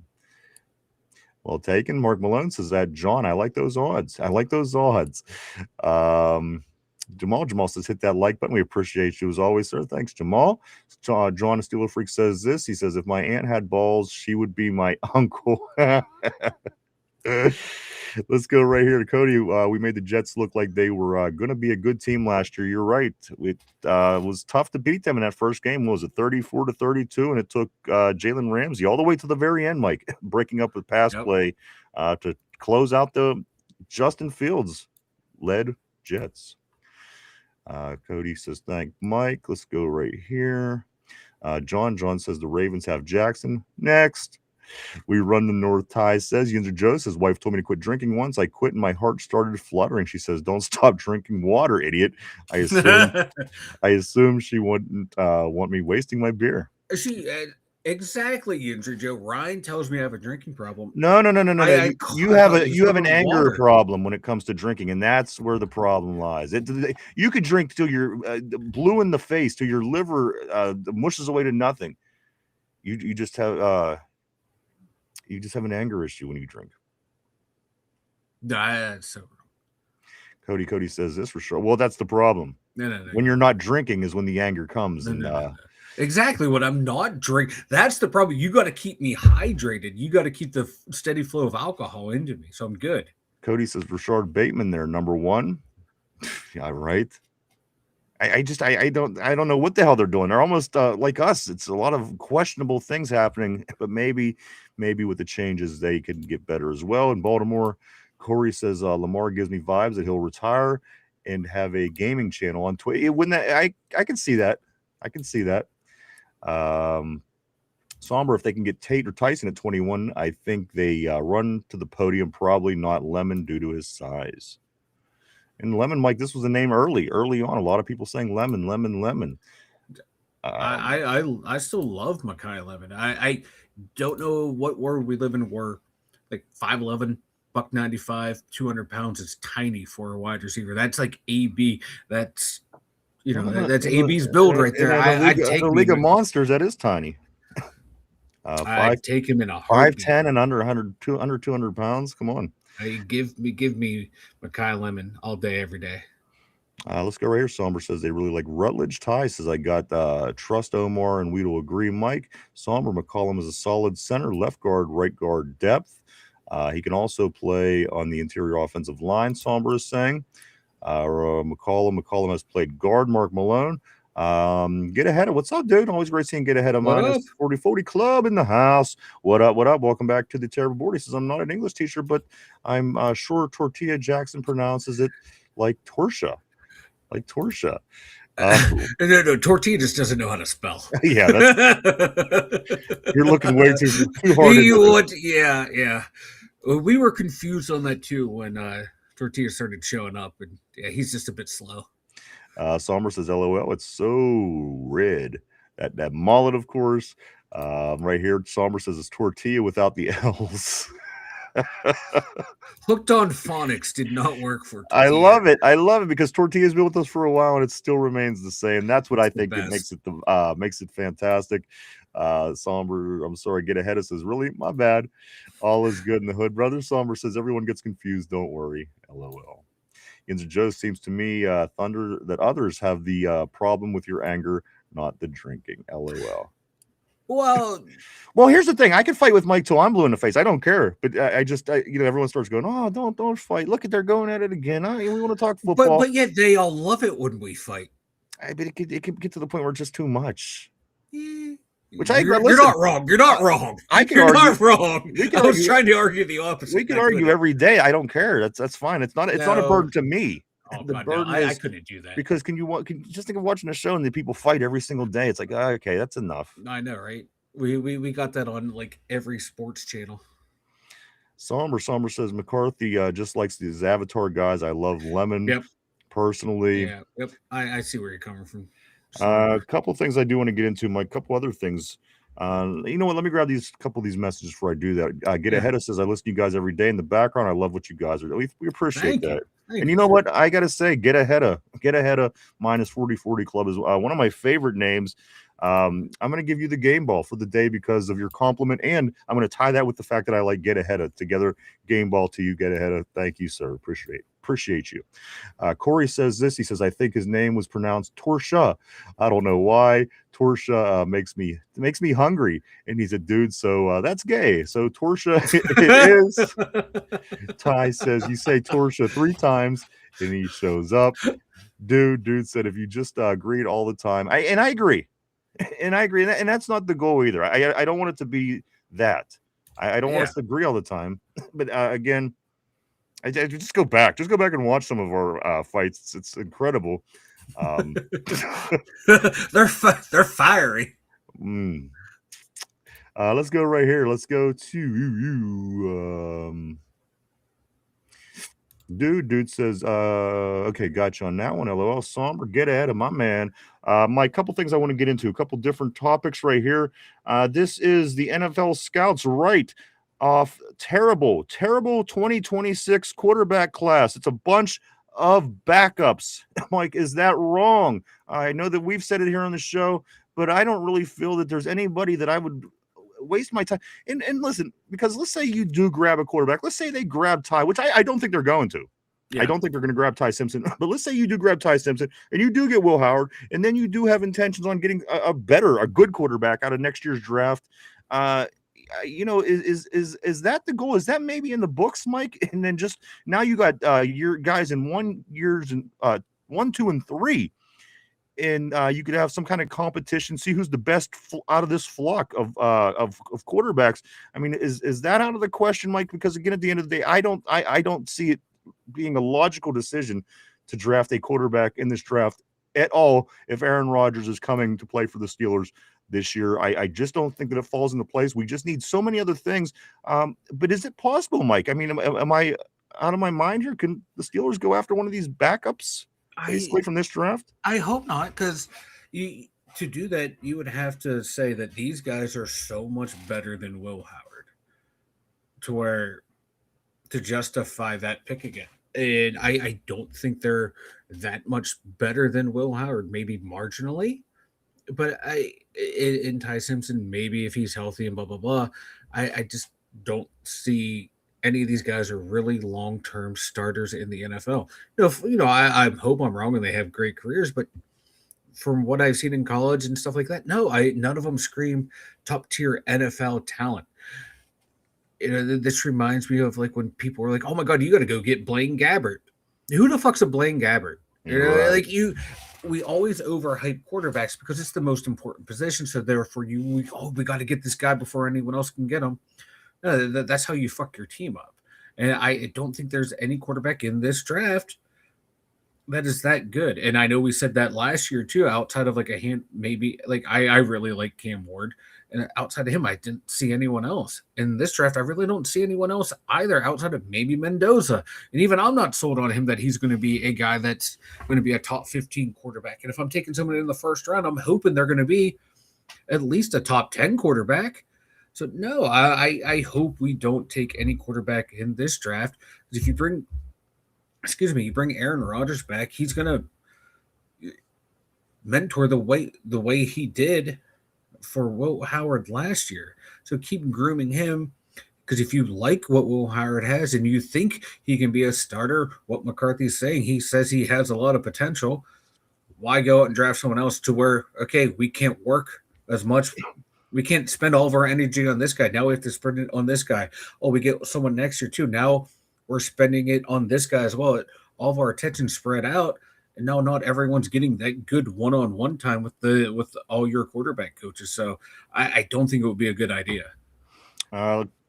With that being said, Mike McCarthy comes out yesterday and says we're very, very open to adding a quarterback in the 2026 draft, which again, I'm just chalking this up as smoke and mirrors because again, at the end of the day, you're not going after a quarterback early. You need a left side of your line. You need wide receivers. Again, I think that the Mike McCarthy coaching staff is going to go out of their way to make sure they're not sitting there in need of a wide receiver just because of everything that just went down with this team. So at the end of the day, Mike, you're not even going to get a quarterback until rounds that the guys, it's not even going to be quarterbacks worth having, in my opinion, anymore. Once you get to the point where you would realistically draft a quarterback if you're the Steelers. So for Mike McCarthy, he does say, Mike, he says, we're very open to adding a quarterback from the 2026 draft.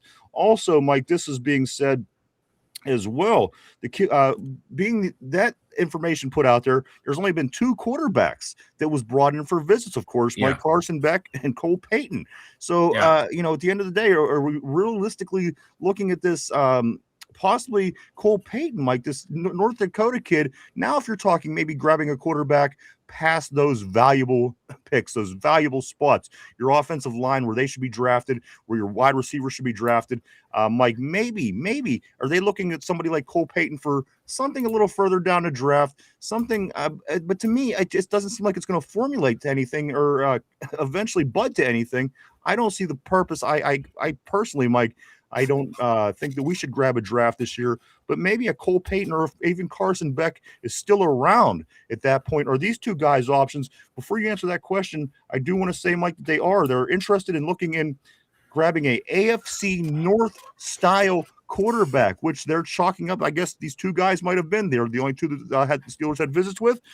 Mike, the quarterbacks brought in, of course, for Carson Beck, Cole Payton. The Steelers making it known that they are looking for an AFC North quarterback with old school size. That's what they're looking for in their quarterback, Mike. Carson Beck, Cole Payton, sitting around lingering after we get all of our important stuff done. Is there a chance we grab one of them? And if we do, what's their future here? It's just, like I said, I don't think a single one of these guys are going to be actual NFL quality starters. And you want to take a look for like the AFC North quarterbacks, the old school build, like take a look at the quarterbacks that McCarthy worked with, like Favre for a little bit, and then Rodgers.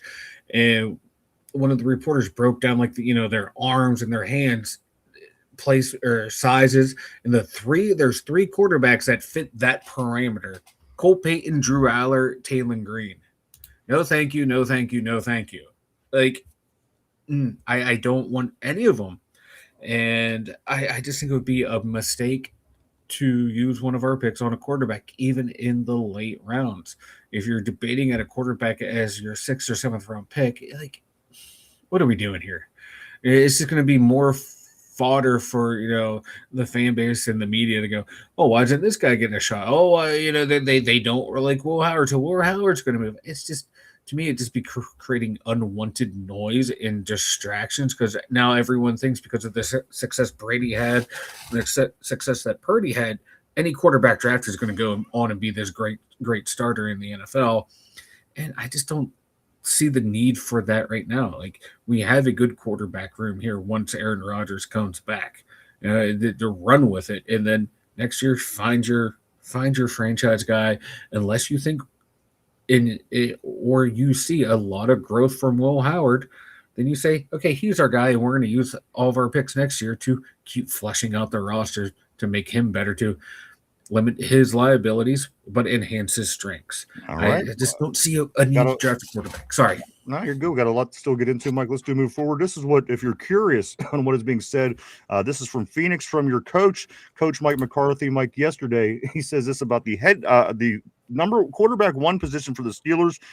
This is what McCarthy said. Mike McCarthy said he continues to talk to Aaron Rodgers weekly, sometimes daily, and said that the former 4-time league MVP is in a very positive place right now. He follows it up by saying, they go on to say in this article, but he was non-committal about any decision, much less a timeline. Rodgers might be contemplating about returning for the Steelers for another season. McCarthy, though, said he was comfortable with the dialogue he has with his former Green Bay Packers quarterback. So, Mike, that's contrary to what was said over the weekend, where some of the local meatheads here, Mike, was saying that you could trust me. He's going to be having this decision made by the time the draft. It was, quote, trust me. And over the weekend, the Steelers are expecting the decision by Aaron Rodgers by the draft, which again is 23 days from right now. Mike, this article that I'm reading here about Mike McCarthy and what he says doesn't sound anything like, again, starters. He says, Mike, very open to drafting a quarterback. And then what we just read here with Rodgers is in a very positive state, non-committal about any decision. Rodgers might be contemplating about returning for the Steelers. He was comfortable with the dialogue. So there again, Mike, there's this Pittsburgh media just totally giving you something that's not true. Not true. Straight from the horse's mouth, right from Mike McCarthy. I'd rather trust the guy that's actually talking to the player every other day or every day, staying in constant communication. And this is what we've been saying all along too. The Steelers know what's going on for the most part. They have a good vibe, and they've been operating under the assumption of like, hey, we're going to build this team that's quarterback proof, so whoever's here is here. And they keep operating that way. So for anyone to say they know Rodgers is coming back or not 100% is a little far-fetched for me. Like, you can have a strong opinion, say I feel like he's going to come back, but to say trust me, I think that's a bit too much. And especially you're hearing what McCarthy's saying. If he's open to the dialogue of coming back, so he's telling me he's probably thinking about, hey, maybe I want to retire or see what else is out there. And the Steelers like, okay, we're gonna either you come here or we're gonna run with one of these guys that we have right now. Either way that it's gonna go, Mike, I don't think people should worry. Again, for what the shitty situation it was that we had last year, we still managed 10-7, and I think everything is an improvement, a lot of improvement so far. So I'm not worried at all. And again, Baltimore, Cleveland, and Cincinnati really aren't doing things that make me worry at all about anything in the division. Matter of fact, I think all those windows seem to be closing a little bit more and more on those three teams every year that goes by, and they get nothing accomplished. Again, all supposed to finish ahead of us last year. They all finished behind us last year. The Steelers just it's what they do. They win. Mike McCarthy says this yesterday at the big NFL meeting down in Phoenix, Arizona. Mike, he says that we vow for a fresh start for Roman Wilson. He vows for a fresh start for Roman Wilson. He said there's a lot of love for him in the building. Mike, I think that this is encouraging. At the end of the day, I really feel that if Roman Wilson can be a big part of this offense, and that's saying everybody else is as well. I don't want Roman Wilson to excel and Michael Pittman have a down season, or I don't want Roman Wilson to have a great season and DK Metcalf kind of shits the bed. If he has a good season amongst everybody else doing what it is they're supposed to be doing, I would love to see Roman Wilson be involved more. And again, Mike McCarthy vows a fresh start for Roman. He says a lot of love for him in the building. And that's Mike McCarthy's taking the page out of my playbook. I've been saying that's what he should be doing all along, is let these guys have a fresh slate. They're not married to him, but you don't want to come in going, oh my God, this guy didn't start in this regime, he sucks. No, let's find out why they weren't getting playing time and how can I use them in my scheme if I can use them in their scheme. And hopefully things work out for Roman Wilson. If not, oh well, we're going to hopefully draft someone to be your replacement. Finally, also, Mike, this was said. This is another comment by Coach. Coach says that he hopes new eyes benefit the young receiver, talking about Roman Wilson. So again, some positivity, some optimism, if you will, about Roman Wilson being talked about by Coach McCarthy yesterday from the big NFL meetings down in Phoenix, Arizona. So that's encouraging to me, Mike, because again, at the end of the day, the dude's been in the league. This is his third season. And he's probably literally had less than 20 game time. He certainly has less than 20 catches. I know that. Yeah. There's no two ways about it. But so again, at the end of the day, if he could become beneficial, Mike, and become a weapon on his team, like we hoped that he was going to be, and get some of those other issues ironed out, whatever the case they may be, I would love to see Roman Wilson be more involved, especially if he could play a role, Mike, as being the guy that when everybody else is covered makes a big play and just tears one off, as he did in Michigan. I know they ran the ball a lot, but again, Mike is a playmaker, and if they could turn him into a playmaker in the NFL, it's only going to be beneficial for us, because at the end of the day, Mike, his contract extension is going to be coming around not too long here in the next year, and the guy hasn't even played yet. So I wish the best for Roman, Mike. I hope we see positive from him, and whatever it was that we weren't seeing maybe last year and the year before, maybe it'll become more transparent under a new coaching staff, and we'll start to understand more what the hell's going on with Roman Wilson. Yeah, and I hope he can catch on to this team, because I liked what I saw last year from him when he was, when we gave him a chance to make plays out there, he was making plays up until that one boneheaded play. So I'm hoping that we can get a lot out of him, man. I think he's a good player. And also, finally, Mike, it's said that Muth and Washington should be starting to get roughly right around the same amount of opportunities, if you will, snaps. I think that's the best possible situation at our quarterback or tight end position. I want both of these guys playing as much as possible. Yeah, me too. Like, get him out there at the same time with DK and with Pittman out there. You don't have to go crazy with like your 12 and 13 man personnel the way we did last year, but if you can get them both out there at the same time, awesome. Or one series is Freiermuth, another series is Washington to keep the defense off balance. I'm all for it. Absolutely, Mike. Finally, then we're gonna get some messages. Finally, who really would be a nice, and I'm talking a perfect fit, and I don't think you're gonna like it, and you may. Okay. I think this person would be very a good draft pick for us, Mike. It inside middle linebacker Kyle Lewis from Pitt. Some of these guys that come out of Pitt, these defensive players, they're the real deal. And you're seeing that in Tampa Bay with a lot of these guys that was going in the first round in some of the past drafts. Kyle Lewis, for what it is that we're looking for, this guy's he's got a nice size. He thumps. He could be all over the field. He could cover. He could rush. A lot of things, Mike. And again, if you're not seeing yourself being able to grab a guy from Texas Tech or a guy, one of these top tier inside linebackers, I think Kyle Lewis could certainly be not only a serviceable inside linebacker, Mike, but a good piece to fit in if case Peyton Wilson. Let's say Peyton Wilson goes down, blows out his knee this year. You have a struggling Patrick Queen next to who? You see what I'm saying? If you want somebody who's going to be good enough, maybe be a guy to step into the place next, or I think that Kyle Lewis, if we don't get him, Mike, for that reason, somebody's going to be happy. As again, the Kalijah Kanseys and the all these players that's been picked early in the draft out of Pitt, these defensive players, Kyle Lewis is going to make a name for himself in the league, Mike, and I think that he would be the perfect fit to put in that piece as of right now. I really like Kyle Lewis, but the only thing that scares me that size, 6'1", 220 as a middle linebacker, but he can play like a hybrid linebacker safety type player. Like he's a playmaker on the defense.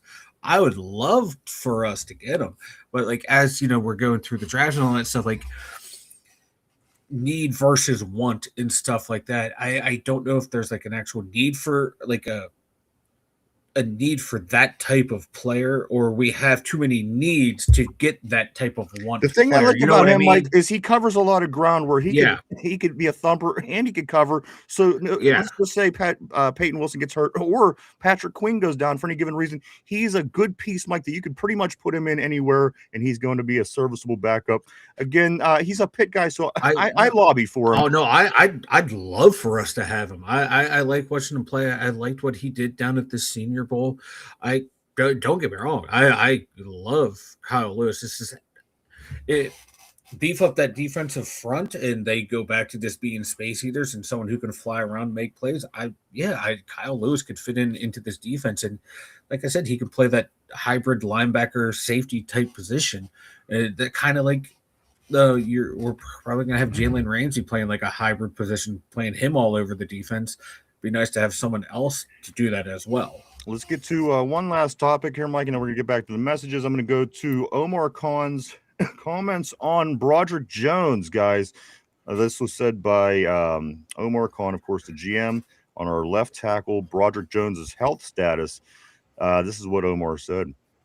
He said, quote, "He's starting to do more and more. I've talked to him a couple times over the last couple of weeks, and he's in a good place and really and ready to work hard and do whatever he can to be ready to go." So I hope it'd be nice if he could come back and battle for that spot again. It'd be nice if he could come back and do it well. That's Yeah, my that's biggest the problem. thing. Can he do it well? They just struggled with him for so long now, and again, it was. I mean, you're in the second season, and the guy didn't even know what fucking hand he was for crying out loud. So again, that's what's being said about Broderick Jones. Of course, he's trying to recover from his surgery, his injury in the left tackle right now. It's either him or Dylan Cook. So very, very interested to see how that plays out. But that is what is said by Coach McCarthy in a nutshell. Mike, I'm gonna get on the board here. Yeah. And I'm gonna try to do some catching up, but it may result in me fast forwarding a bit. Yeah, that's all right. Let's see how we could do. These things happen. All right, let's go right here. I'm gonna go to Tyrone. He says they fight. Their fight's too funny, but Mike is always a too dumb yinzer. Somber says, nope, not wrong at all. Tortilla is Tortilla Simpson. Tortilla Simpson. He says 2027 quarterback class, please. Tortillas or Tyrone is saying, I'm sorry. Cody says the Ryan Finch argument was pretty good. Everyone said bye, Finch. Mark Malone says, think about what the Cheats got in the trade for Jimmy G. Also, Ty says Finch is the goat. Leave him alone, bowling ball head. And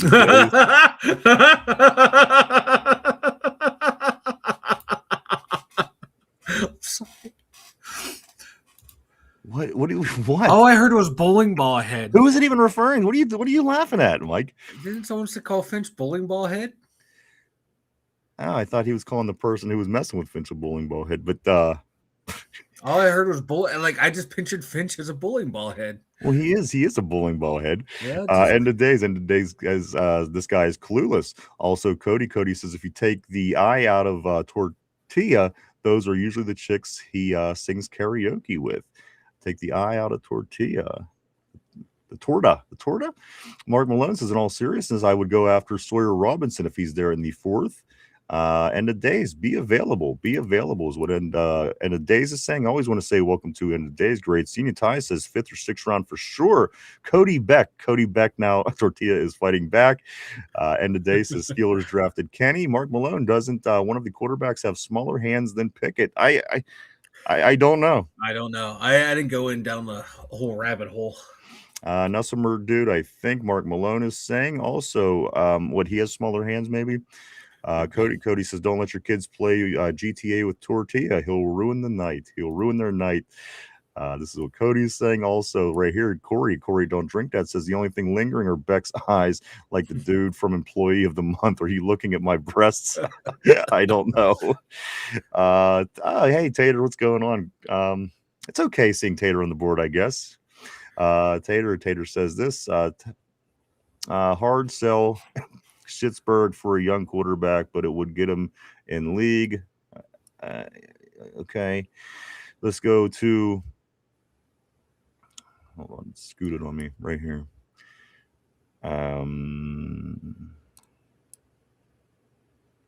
Right here, Tyrone. He responds. He goes, Tater, he had about 30 young quarterbacks and still haven't found one. I'm just curious, Tater, how old are you? Because the Browns finished ahead of the Steelers one time in 40 years. I'm just wondering if you're old enough to even know that they had. I want to know, when did Tater start watching the Browns? I bet he has bright orange hair, too, like a Browns helmet, because he's Irish. Bright orange hair? Did someone say bright orange hair? There you go. Tater probably loves this guy. Probably. Tater's snooty, though. He might not. Yeah. Ew, who's this guy? Cody says, yeah, England, yuck. Ty says 2027 we will get our franchise quarterback. Corey, don't drink that, says the only thing I trust about Kabuli is that he will have a meatball sub before the days.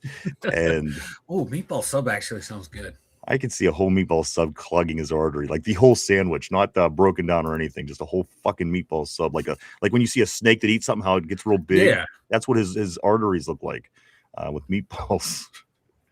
Mark Malone, they had Baker, but they thought they could do better, or they could do better. LOL. Somber says if Roman and KJ can secure special team spots, I think that's a great start for sure. They should be focusing on that. And again, I think I think KJ didn't really do himself justice last year in getting that done. Let's go to Cody. Hey Tater, Lord of the Rings sucks. Ty says, facts. Stupid franchise as usual. I never seen it myself, so I guess I'll agree with you guys. Ty says, hope KJ and Roman have great preseason. Open some coaches' eyes for sure. Tater says, how is epic failure going today? I don't know. Your sex life not going so well, huh? That's the title of his sex tape. Yeah. Epic failure. Also, Somber says Steeler page uploaded and McCarthy's media availability finally 30 minutes long. Oh, wow. Also, Mark Malone says that Cody Tater has actually been fashioning some Irish car bombs to take out that British hooer. Take that British hooer out. Somber says Tater speaking caveman over there. Cody says Tater going to get the Tater going to get with Professor Snape and play light night Quidditch. Let's go to Tater says epic failure equals Pittsburgh piss pukes 2026 season. I'm sure of it. Somber says Snape has a bludger for Tater. Tyrone says watching the exclusive video first. Let's go right here. Mark Malone, he couldn't do it well when he was healthy. LOL. Cody, Brabustrous is cooked. They're talking about Broderick Jones, of course. Ty says I was backing up Finch, Mike. I was backing up Finch. Is what I thought you called Finch a bowling ball Finch. The one thing that I noticed is the one that has the bowling ball head was the one that laughed the loudest. I'm just gonna leave it right there. Let's go right here to Somber. Somber says the NFL's DK Metcalf rule has passed per Tom Pelissero of NFL Network. The league will now be able to consult with officials regarding a potential ejection, even if a flag was not thrown. So all kind of things, guys. I check into the new rule changes as the annual NFL meetings do wrap up today. Somber saying about 4. There's about 4 changes he's been giving them to us on the board. Let's go right here to Somber. He says Metcalf was allowed to finish the game last year in Detroit after an altercation with the fan that the officials did not see. He was later suspended for 2 games. That is per Alan Saunders.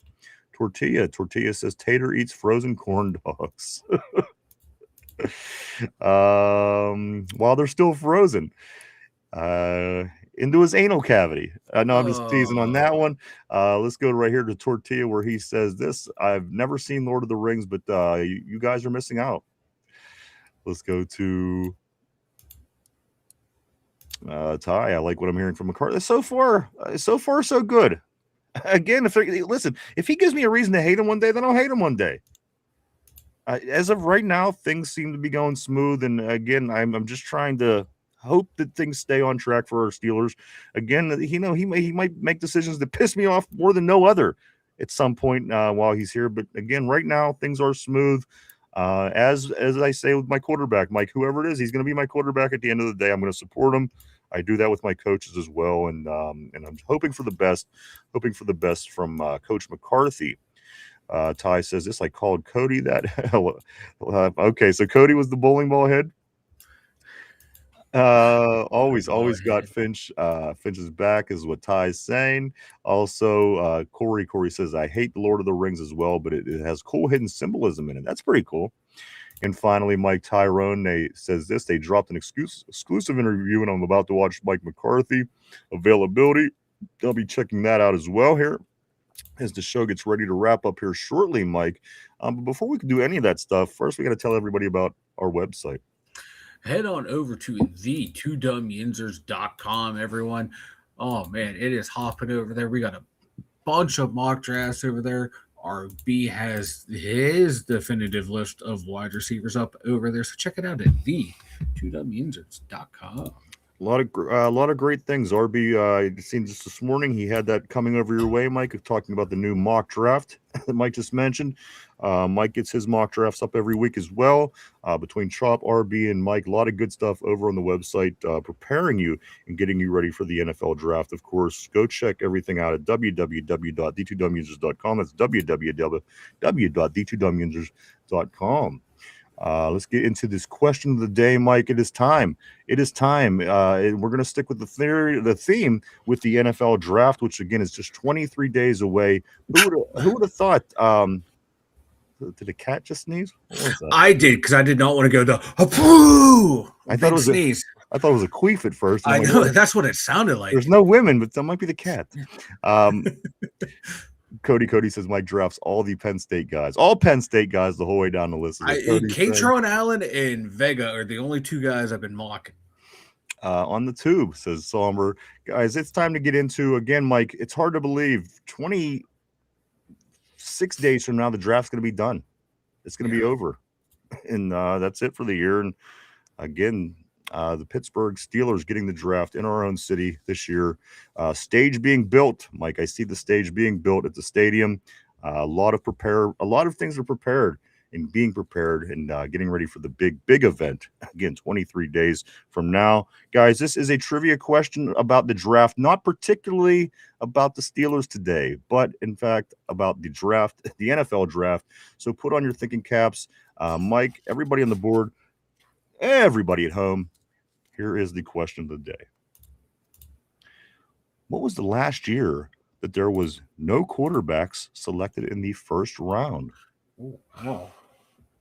What is the last year that there was no quarterbacks selected in the first round of the NFL draft? Take a minute to think that over. We're live 5 days a week right here, Monday through Friday, 11:30 a.m. to 2:30 p.m. every day right here on the tube. On tube. So the question of the day is this. What was the last year that there was no quarterbacks selected in the first round? What is your thought process? If you think that you might know it, if you have a guess, you might not. This could be tough. It's a specific, so it's difficult. Throw up a guess if you have it on the board. Mike, what is the thought process? The last time I can't even remember when that would have been. I'm right there with Tyrone. Shit, I don't know.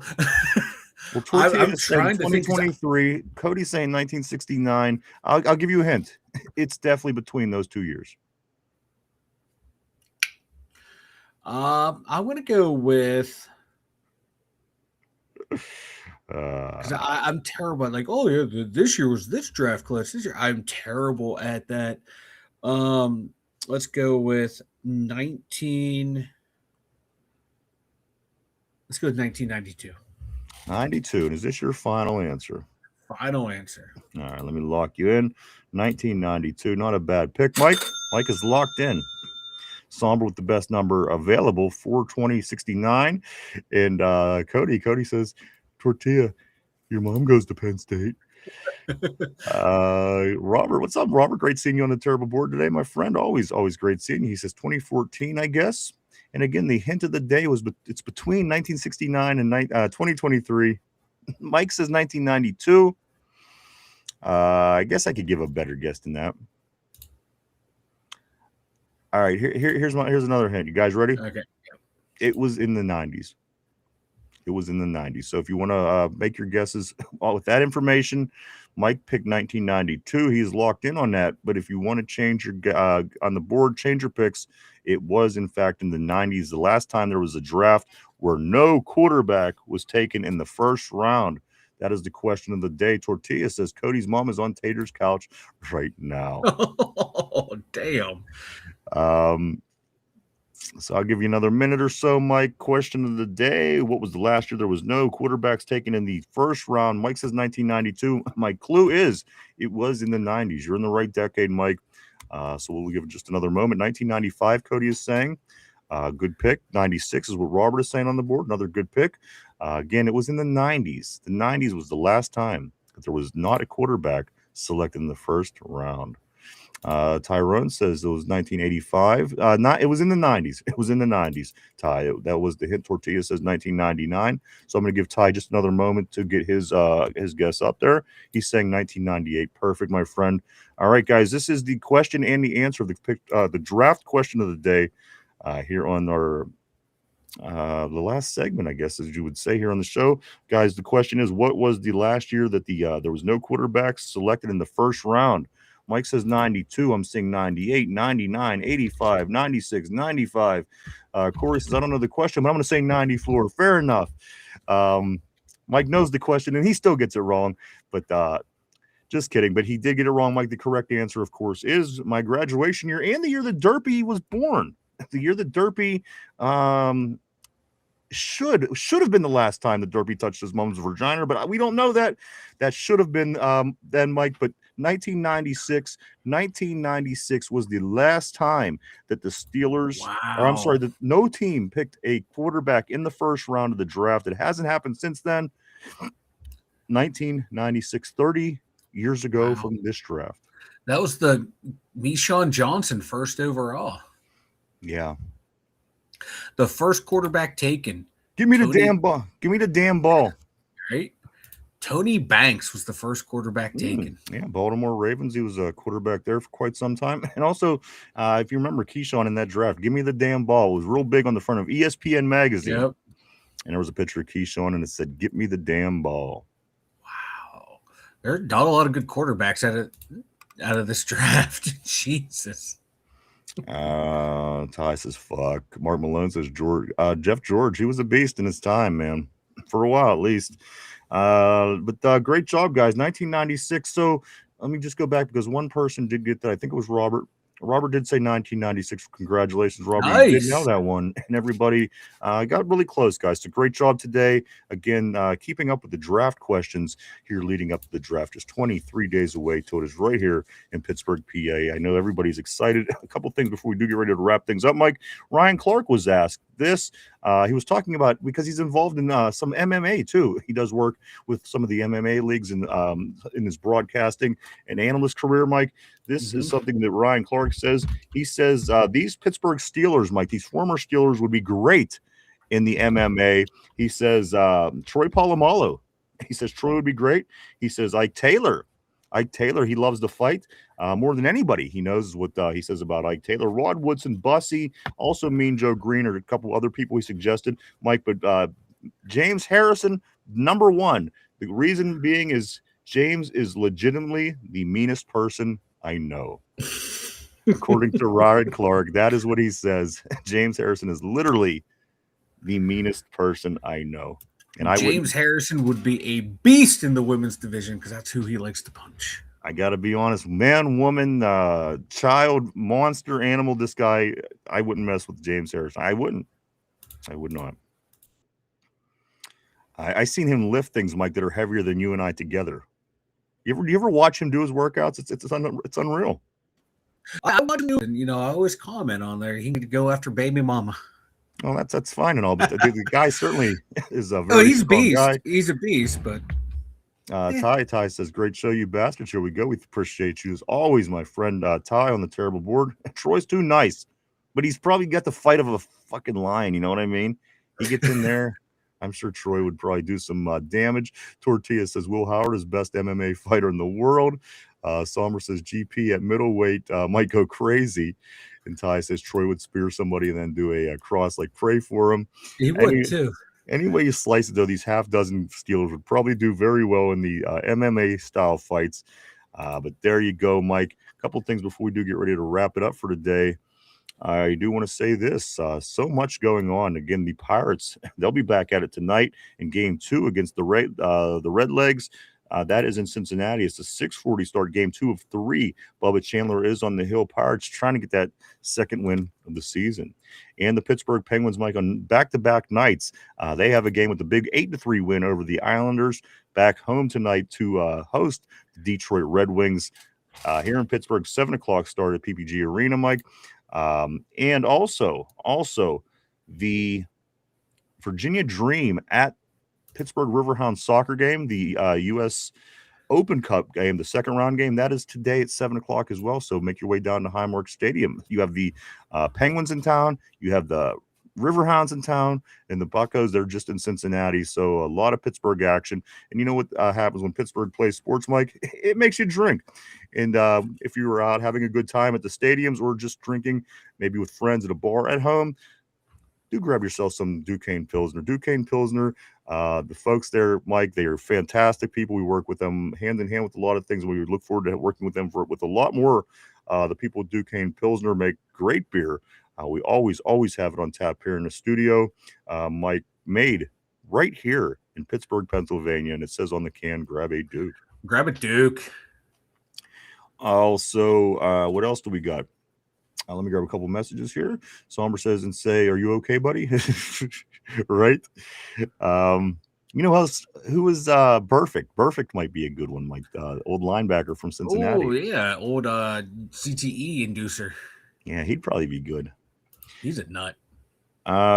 Go check us out on our social media, guys. You can keep up with what's going on with the Two Dum Yinzers on a day-to-day basis. Follow us on Facebook, formerly known as Twitter, Instagram, Threads, and even TikTok. You can keep up with what is going on with us there. Also, if you haven't had the chance, do hit the like button down below. If you would, hit the like, the sub, the share, even leave a comment. It all helps in the algorithm, guys. We appreciate it all greatly. Thank you so much. Mike, thoughts on today's show? Oh, that's awesome to have RB on. Talk some draft. Absolutely. Oh yeah, wide receivers. Let's get one. Let's get two. Let's not get any of the quarterbacks in this draft, please. For the love of all that is holy, no quarterbacks from this draft class, please. Yeah, it was a good show, man. I had a lot of fun, man. It's my favorite. It's my favorite time of the year. I know it is. It is your favorite time. I say that a lot, but it is. It is my favorite time of the year. I love this because you don't know what's going to happen. There's so many possibilities, and I like trying to work them out and game them out with people. The way they're going to think something's going to shake down, then finally see it shake down, then 3 years later find out if you were right or wrong. I just love that stuff. Absolutely. I mean, there are things that I do love about the offseason. I love free agency. I like the draft. I just don't get in depth at it like these other guys. Again, it's probably my attention deficit disorder. Yeah. But at the end of the day, everybody's very, very knowledgeable, and I do pick their brains as much as I can this time of year. Mike, as the draft is coming, and it'll be gone in 26 days. Unbelievable when you look at it that way. Also, Tortilla says Carson Beck is outside your window. Oh, come on. That's man. Fucking I'm not looking. Somber says Beck is in the middle of two windows looking at the both of them.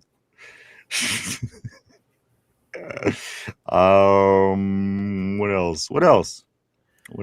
Again, Mike, maybe the Gooners. Maybe the Gooners are coming back, which I look forward to. I'm a big fan. of Finch in the Three Gooners show. Mike, Tim, hilarious. I love. He's great. I love him. He makes me laugh so hard. So hopefully that does come to fruition. I do know, again, at the end of the day, as Finch said, his work situation is now allowing him to be more available during the afternoon, which means on Fridays we're going to start seeing Finch more regularly. And then again, the Gooner show, I think there's rumors that it might be starting up. So again, give the guys a watch. If they do that, we'll certainly keep everybody posted. Anything else, Mike? Again, tomorrow's hump day already. And once we come back from hump day, we're going to literally be 3 weeks away from the NFL draft. Unbelievable. It's flying up on us, boys. It's going to be here, before we know it. I'm here for it. I love it. And I am looking for. I hope the Gooners can come back because, like you said, man, that those boys were great together. Tim makes me laugh. I laughed so fucking hard. Yeah. Somber says, take care, gentlemen. Always great show. We appreciate you, Somber, as well, my friend. We hope to see everybody back tomorrow at our regular time. But first, before we do go, I do want to say thank you, everybody, for coming and hanging out and checking us out today. We certainly appreciate each and every one of you. We truly, honestly do. We wouldn't do this without you guys and gals. Thank you so much. I want to say thank you to everybody on the board. You guys always keep things interesting here on the show, as you are the lifeblood of this show. We couldn't appreciate you anymore. We thank you so much.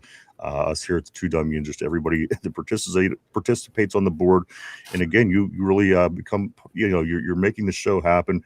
And again, it's top tier lifeblood of the show. We appreciate you. Again, I say it all the time, but I do mean it all the time. I not only do it here, I talk about it off the air as well. Mike can vouch for that, guys. You guys are amazing. And also everybody that's at home, maybe listening in the car, in the gym, at work, guys, thank you too, guys. It all helps, and we appreciate each and every single person that is involved. There's nothing more. That is the biggest thing that I can say during one of these shows, is show my gratitude for everybody. So, guys, I want to say thank you. Mike, again, 21 days out. I'm excited. Everybody's excited. People are going to be coming into town. I don't know, again, how things are going to play out. There's going to be a million people damn near. But again, any way you slice it, the NFL draft will be here in 3 weeks. So we'll be back tomorrow at our regular time to do it all over again. We'll talk a little bit about that Pirates Reds. We'll talk a little bit about the Penguins and Red Wings. Also, Mike, the Hounds and their big tournament game. And then all the Steelers information that we could scoop up and scrape up. Everything tomorrow when we return. I think this is everything, Mike. Am I forgetting anything? I think we got it all, brother. Man, this was a hell of a show, and like you said, the board, you guys are amazing. I can't express it enough. And I do want to say again, big thank you to RB. I do expect RB will be back a couple times throughout the rest of the week. And again, Finchy on Friday. If we could even sneak a derpy in at some point during the week, that'd be fantastic. So we'll see how that all looks as we do continue on. But we'll be back tomorrow on Wednesday for our regular time. Mike, speak now, forever hold your peace. Throwing it back to you, brother. All right, so for RB, for Chop, for Finch, for Derpy, Mike, myself, the two Dum Yinzers, everybody have a great Tuesday. Stay safe, and we'll see you tomorrow. Bye-bye.